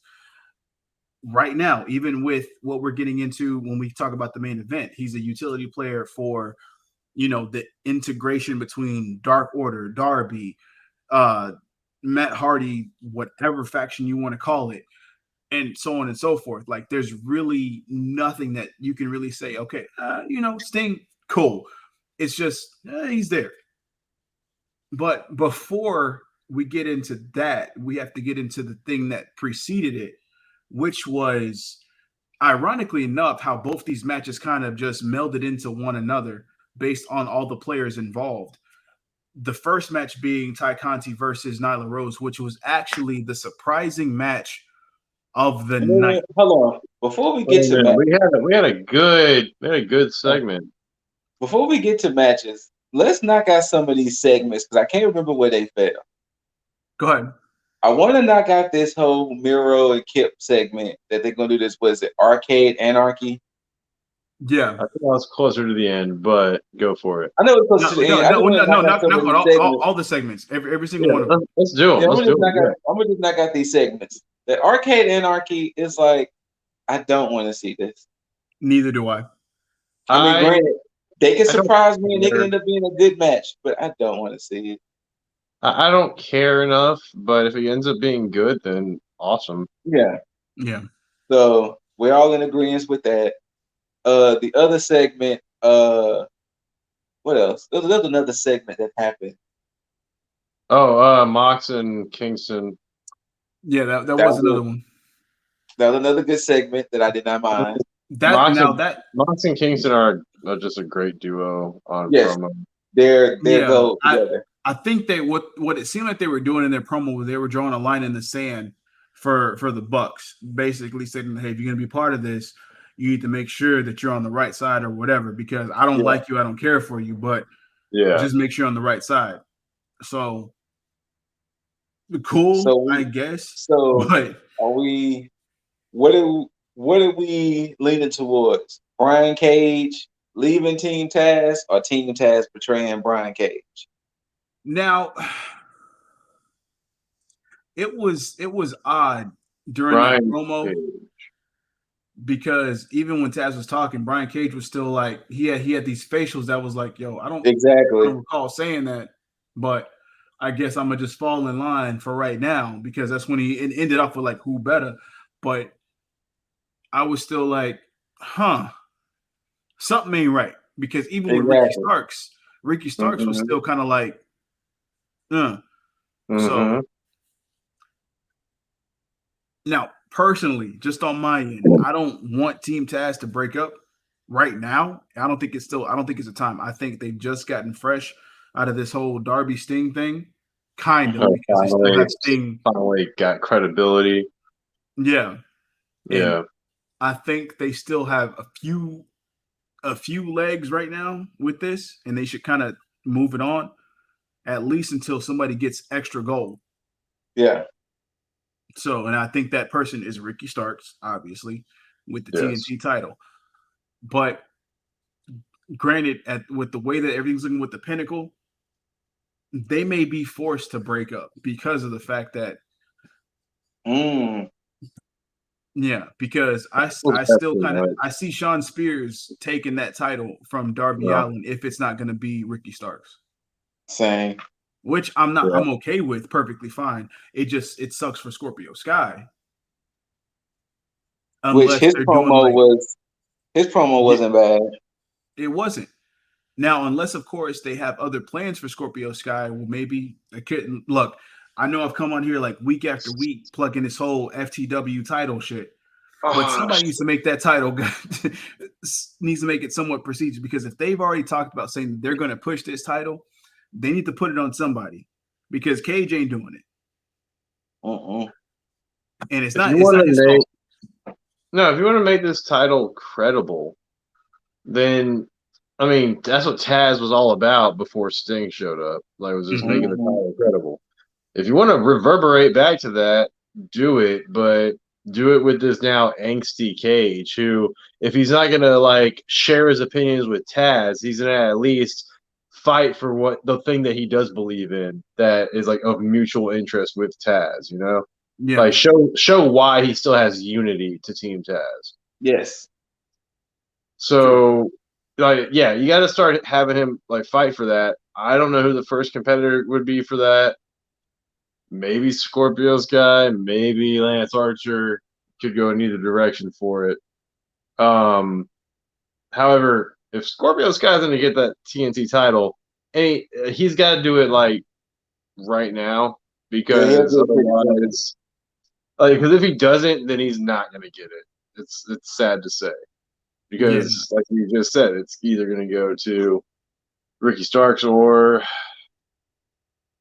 the name just like popped out of my head. But outside of Scorpio Sky, the people that could honestly, in my perspective, that can actually take that title, depending on which direction Cage leans towards, whether it be heel or face, is going to be Wardlow, Lance Archer, and Christian Cage. Good points. I can't see anybody else outside of that is in somewhat prominent in a somewhat prominent role. Earlier you did say Sean Spears. No, but Sean Spears, well, yeah, true, but I think he should take the TNT title. Yeah. Oh, we talking about the TNT title? Oh, you talking about the FTW? FTW title is yes for My bad. that's what I'm saying. Yeah. But yeah, Sean Spears is probably going to Yeah, be whoever's going to take that FTW title is going to be somebody of a major kind of status in a sense. And the only reason I said Wardlow is because he's with Pinnacle, so it's like if they're all trying to get gold, that's the only belt that he could. That's the only one that he can carry. Yeah. So, but yeah. Of course, going back to Mox and Kingston, obvious. I mean, come on. What do you need to say? Great shit. Good shit. Great shit. Great shit. As always, like that. Right now, they are playing their role and they're earning their paycheck the way they need to. They ain't got to be in the ring. They can just earn that paycheck that way. Have a backstage promo segment, whatever.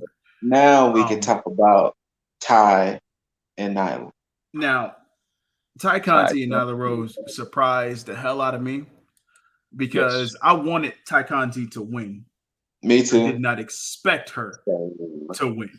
Me neither. And to win clean at that. And then they fucked it up with the last like 5 minutes. They did. Now I'm not gonna go. Go ahead. No, I'm not gonna go through the match itself. I'm just gonna talk about like my gripes within it and that because Ty Conti looked good as far as her offense. It's just she didn't look confident with what she was doing because she seemed like she was second guessing herself throughout the match as far as the second half. Like she was still waiting for a lot of spots to happen. But as far as her offense, though, I like it. Still want NJ back, obviously, but but for it's her, gonna be a while. Yeah, it is. And for her to get the win over Nyla Rose clean says a lot for Ty. Absolutely. Now, this is one of the things before I even get into the whole Matt Hardy thing. This is one of the things, even with the way that the segment ended and everything, post-match, all of that. This is what I was clamoring for when I was griping about the women's championship picture this whole time. Like, why couldn't you have done this a long time ago? To where you have Ty Conti, Nyla Rose, a Bunny, and Sheeta in the mix. Even if you don't have Britt Baker and the Rose, you still have this. This right here is your title picture. Even it may not be as glorious as you wanted, huh? You said Bunny? Yeah, because what happened after this match is Bunny came out. Oh yeah, you're right. Fair enough. And Matt Hardy, granted, I could care less, like Scoot could care less, but he was a utility player in this that helped beef up Bunny, basically stating that, hey, the women's tournament was crap because you didn't have Bunny in it. It could have been better if you had her in it. And that's still legitimizing her as a competitor because she was not in it and she is a wrestler. So I feel like she hasn't wrestled in a while. She has not, and that's the thing too. Yeah. So it would have, like, in his eyes, like, yeah. And who's to say that she wouldn't have gone on to move further? So now they're trying to put respect on her name, which is cool because at least you're adding more to the plate. Because all I want and all a lot of people want is the fact that this women's division to be a lot better, especially in the title picture. Yes. And we've praised a lot of aspects of the women's division outside of the title picture itself. Because to me, and I said, I think maybe like 2 or 3 weeks ago, I've stated that everything outside of the title picture in the women's division is going in the right direction. And last night was the one time where I finally said, I like where the title picture is going right now. Okay. So now, of course, Britt Baker's not involved at the moment. No, but at least what you're doing is you're putting people in place to where it's like, hey, we want this title. We believe we deserve it. Here, we're trying to compete for it. So you have a fresh face of Ty Conti. You have a previous champion, Nyla Rose. You have somebody who's completely been overlooked in the words of Matt Hardy and the words of other people in Bunny. And then you have the champ. If that's not a start. Sorry to interrupt you, man. No, you're good. Was this Ty's like first TV win? I think so. No. She won and wait, no, I think it may be in a tag match that she won in with Oh Anna yeah, Jay. I mean that tag match, but it was the But booty. as for her with singles, Anna Jay, yeah, that was like her first. I don't know if that was her first TV win, but it was definitely before this. But I mean, I guess in a singles way, this might have been her first TV. no, I think she beat Red Velvet in a singles Oh, match. did she? Oh, okay, Yeah. okay. Well, that would make sense if she like already had wins in dark. But okay. But I Okay. like this though. Oh yeah, and no, I definitely am excited to see Ty take I guess take the spot that Anna Jay would have maybe had, that's unfortunately. true. Which But of course, no, I mean uh, I'm excited to see her like feud with Bunny even. Like, that would be well, that'd be the fact nice. that you said that too, Jaeger, was the fact that it's a nice little callback to Anna Jay that Dark Order came out and gave Ty Conti the salute as well, which of course kind of bleeds into the main event, which we've talked about here. Because now during that post match, when you had Bunny come out, that was part of Matt Hardy's stable. It's really So weird. now, of course, now you have that same beef between Matt Hardy, Hangman Page, Dark Order, and then Matt Hardy's faction.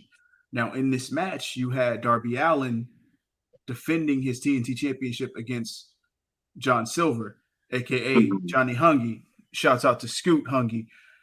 Scoot hungry Oh. indeed. Now, of course, there All is no right. surprise. Hold on. Before Go we ahead. continue, I thought about this earlier. Am I the only one that wants Layla Hirsch and John Silver to form a tag team called Legit Meat?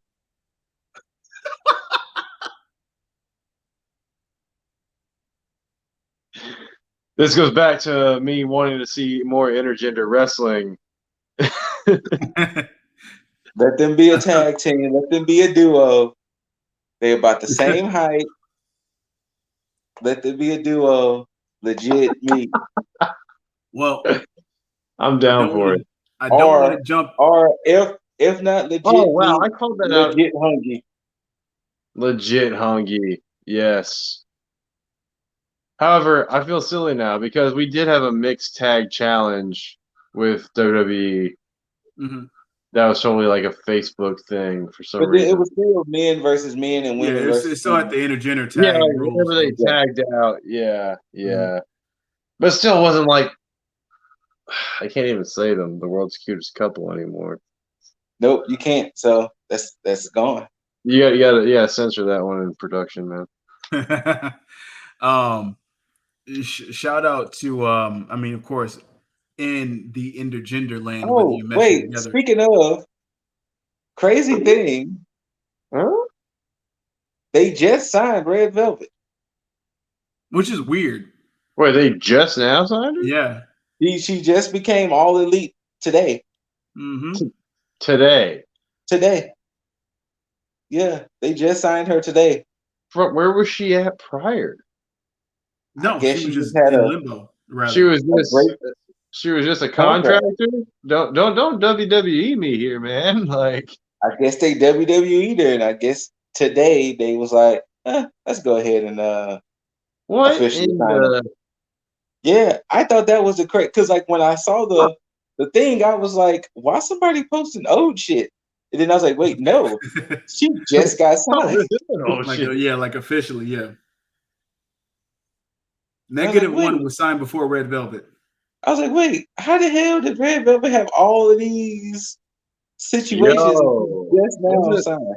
wasn't Lee Johnson signed before Red Velvet? Yep. Oh, speaking of, we did skip over a Jade Cargill segment where she challenged Red Velvet, but yeah, they're continuing that rivalry, which I mean, I called it already. Like that was going to be their thing. But I did have one gripe about this particular match,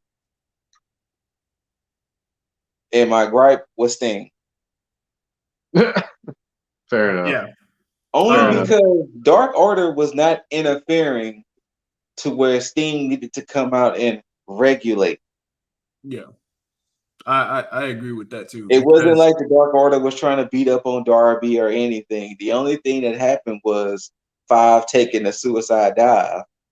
Yeah. But for Sting to come out there and to pull out the bat and then the Dark Order and I didn't like the way the Dark Order reacted because the Dark Order reacted like Team Taz. It's like, fam, it's like 7 of y'all. And that it would be different if the Dark Order was still acting as heels, but they're acting as a face stable. So take number 10. Still, number 10 can get hit with the bat, and the rest of y'all can just jump Sting. I mean, can they be that dark face though? You know what I mean? They can. I mean, true, but they've been acting so goofy and everything to where it's like you can't really hate them. On top of that, you still have the Brody Lee shit that's still kind of fresh. Now, Yeah. But the problem with that is that you had Matt Hardy stable out there. You could have easily had Sting point the bat at them, based on everything that had been going on, but he never did. And no, he came out way too early to point the bat at anybody. He should have waited after. Yeah. Yeah. That was messy. Yeah, it just that post match though. No, post match was good, but the match in itself was good. Just like when Darby coffin dropped the whole Dark Order, it was like, what was that for? Like, why? Yeah, fair enough. John Silver using the Queen Slayer submission. Yes, I did like that, and I hope he didn't hurt himself because he was really selling that arm. Yeah, he was. So I hope he really didn't hurt himself. I haven't seen anything as far as like news related that shows his injury, but we could all be surprised tomorrow. So who knows? But yeah, I had a unique thought when I was watching this match. And it's one thing we kind of really didn't consider. And this is kind of one of those we can fall it under a long shot.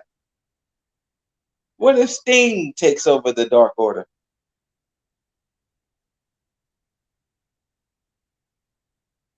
Too on the nose. It'll give him something to do. I feel like it's too on the nose. I feel like he stays with Darby, and I think Darby. It just stays. To me, it would depend on what direction you want to take Dark Order, because with the Sting you have now, I don't see any way. Like, I'm with Jaeger on that one. Like, I don't see any way that he would be able to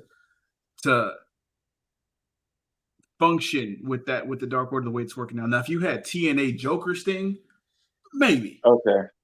But with the way it is now, it's just like more like him and Darby have like this weird relationship where, it's like, oh, they both do face paint. Yeah.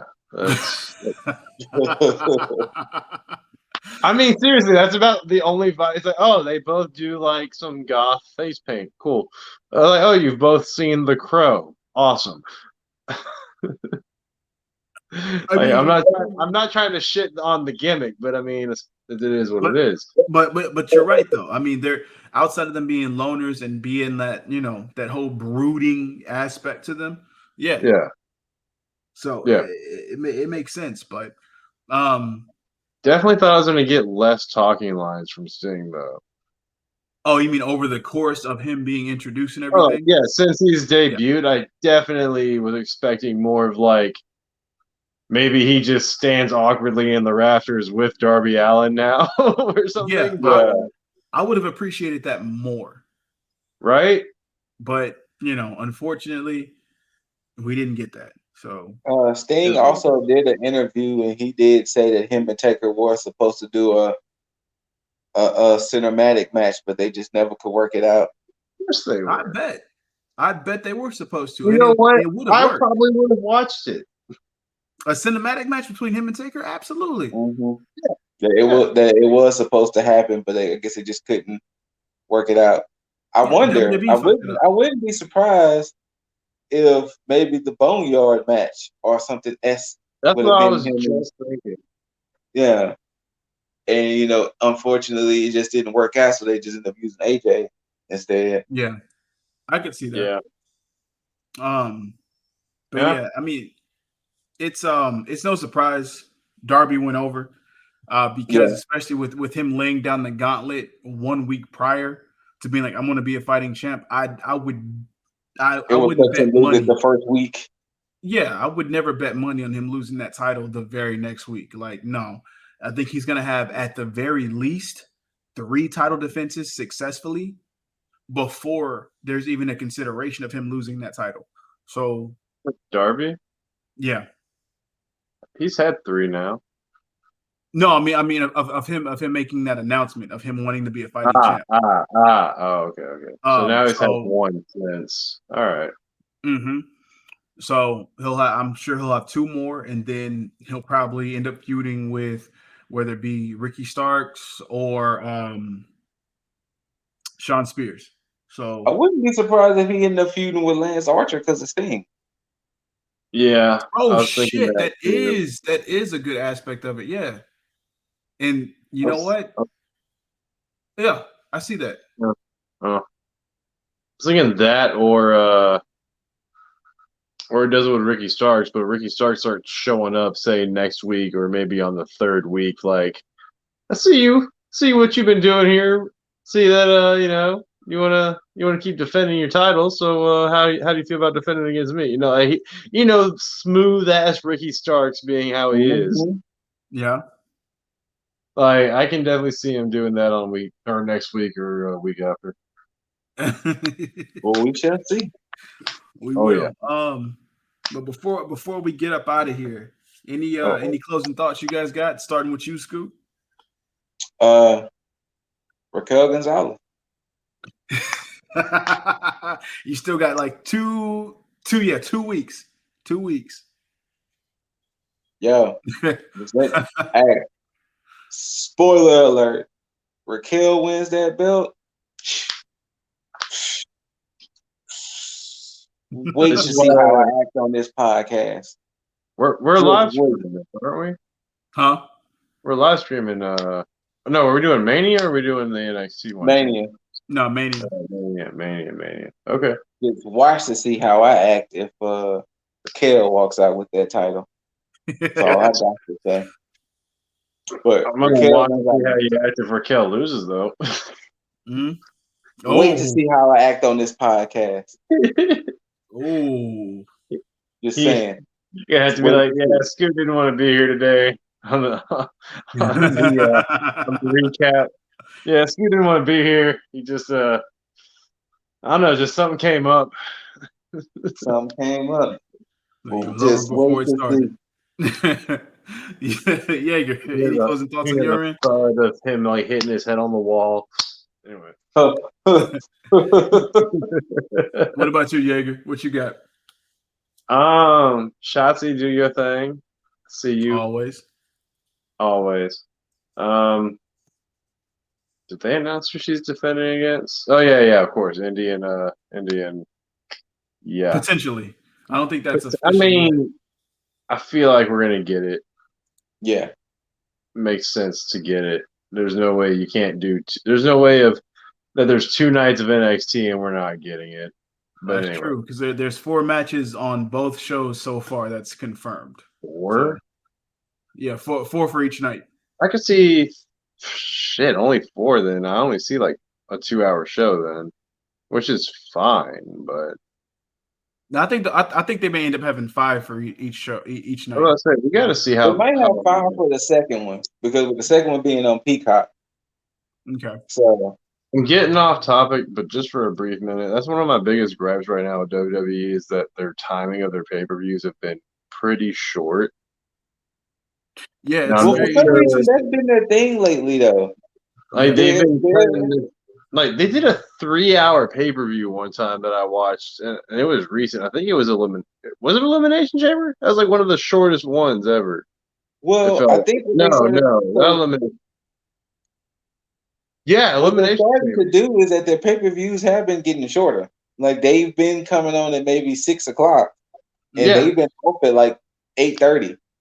Yeah, that's what I'm saying. Like, yeah, I don't know. Call me old-fashioned, but I remember pay-per-views going 4 or 5 hours. I mean, that's why it was tough for me to watch Revolution because it was like, oh shit. Revolution going long. Yeah. I mean, yeah, when you end up growing accustomed to these like short run pay per views, then yeah, you're like, damn, like once it hit past like what was it, 10 o'clock, I was like, damn, Revolution, all right.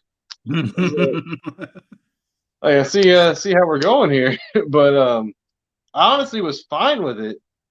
Like Yeah. I miss like honestly, perfect runtime for a pay per view. Call it 4 hours, 4 hours, 4.5 hours, perfect runtime. It's not too long. It's long. Like not gonna deny that, but I mean that's why there's like piss break promos and shit. Yeah.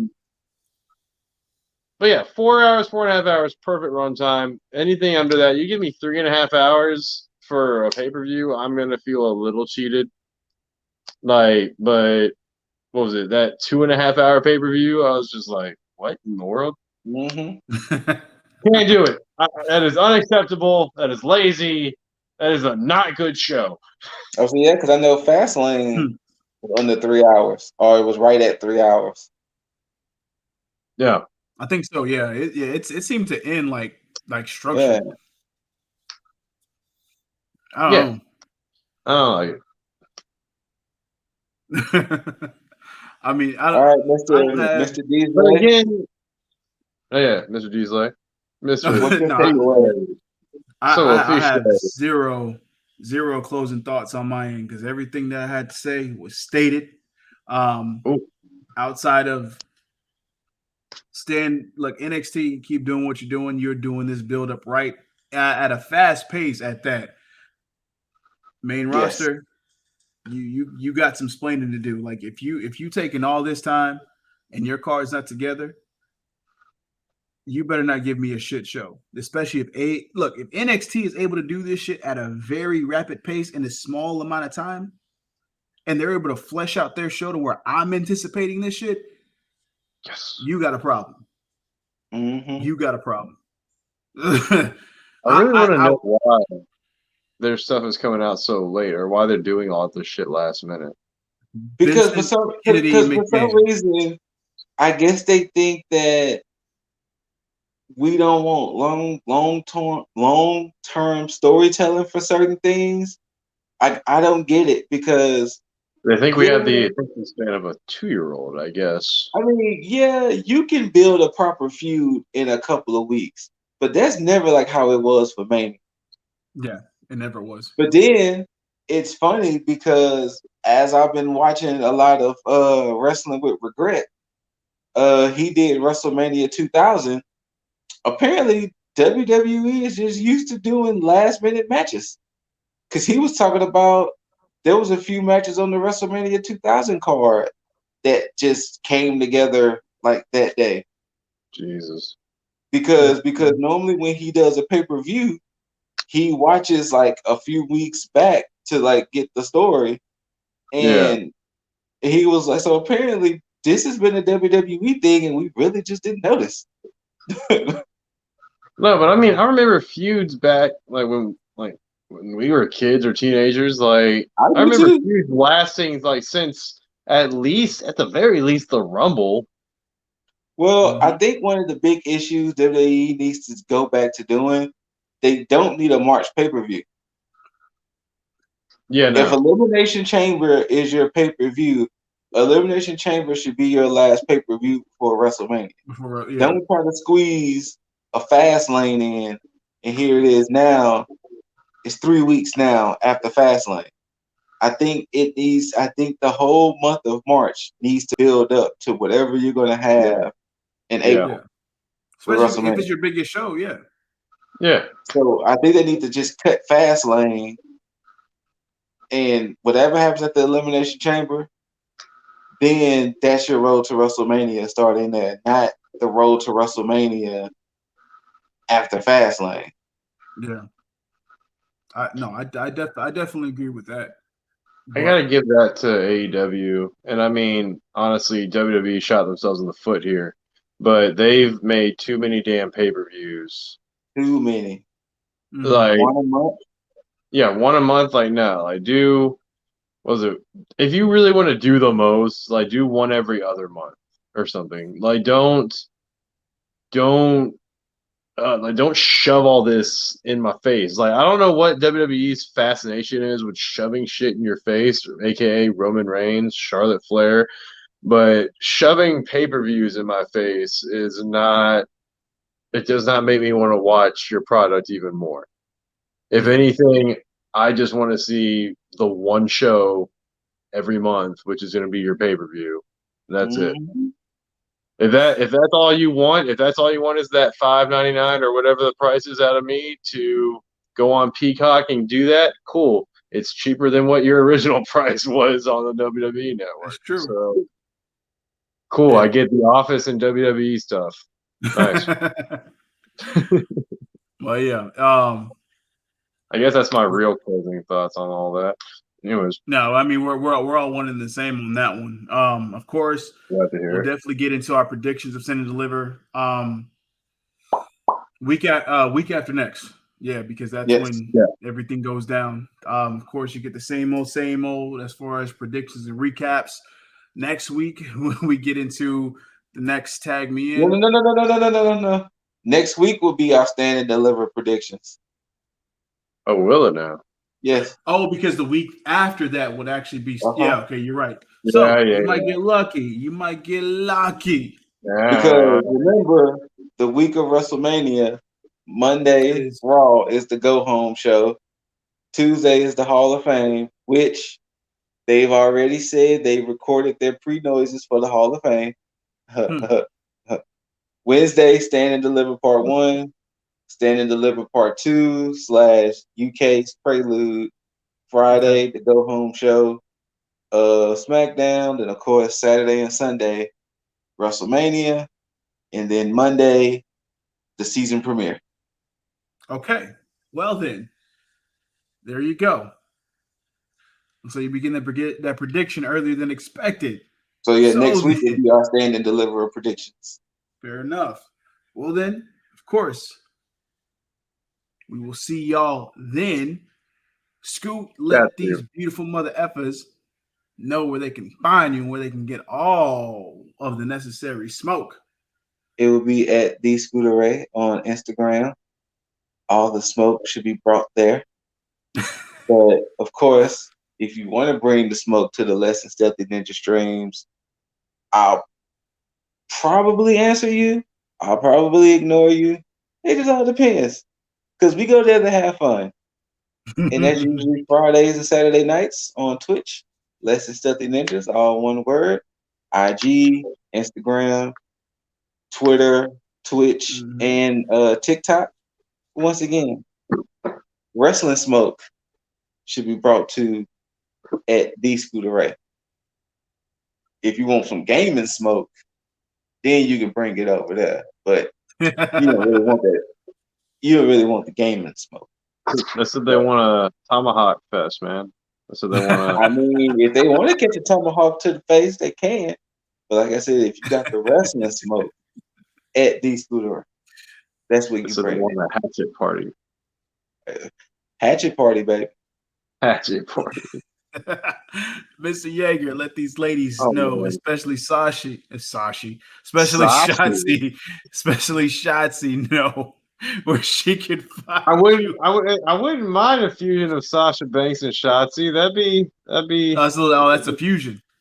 Yeah. There we go, Sashi. Fusion.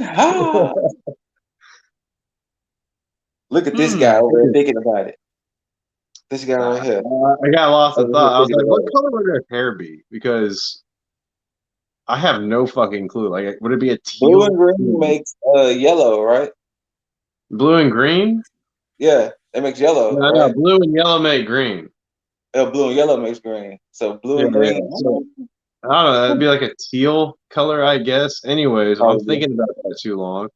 If you want to find me, I mean, it's in the back of my head, but I mean, it's like one of those works of art you hang up on your wall. Anyways, I mean, the tattoos though would be nice. And then I'm imagining it in Mandalorian armor. Anyway, if you know, you know.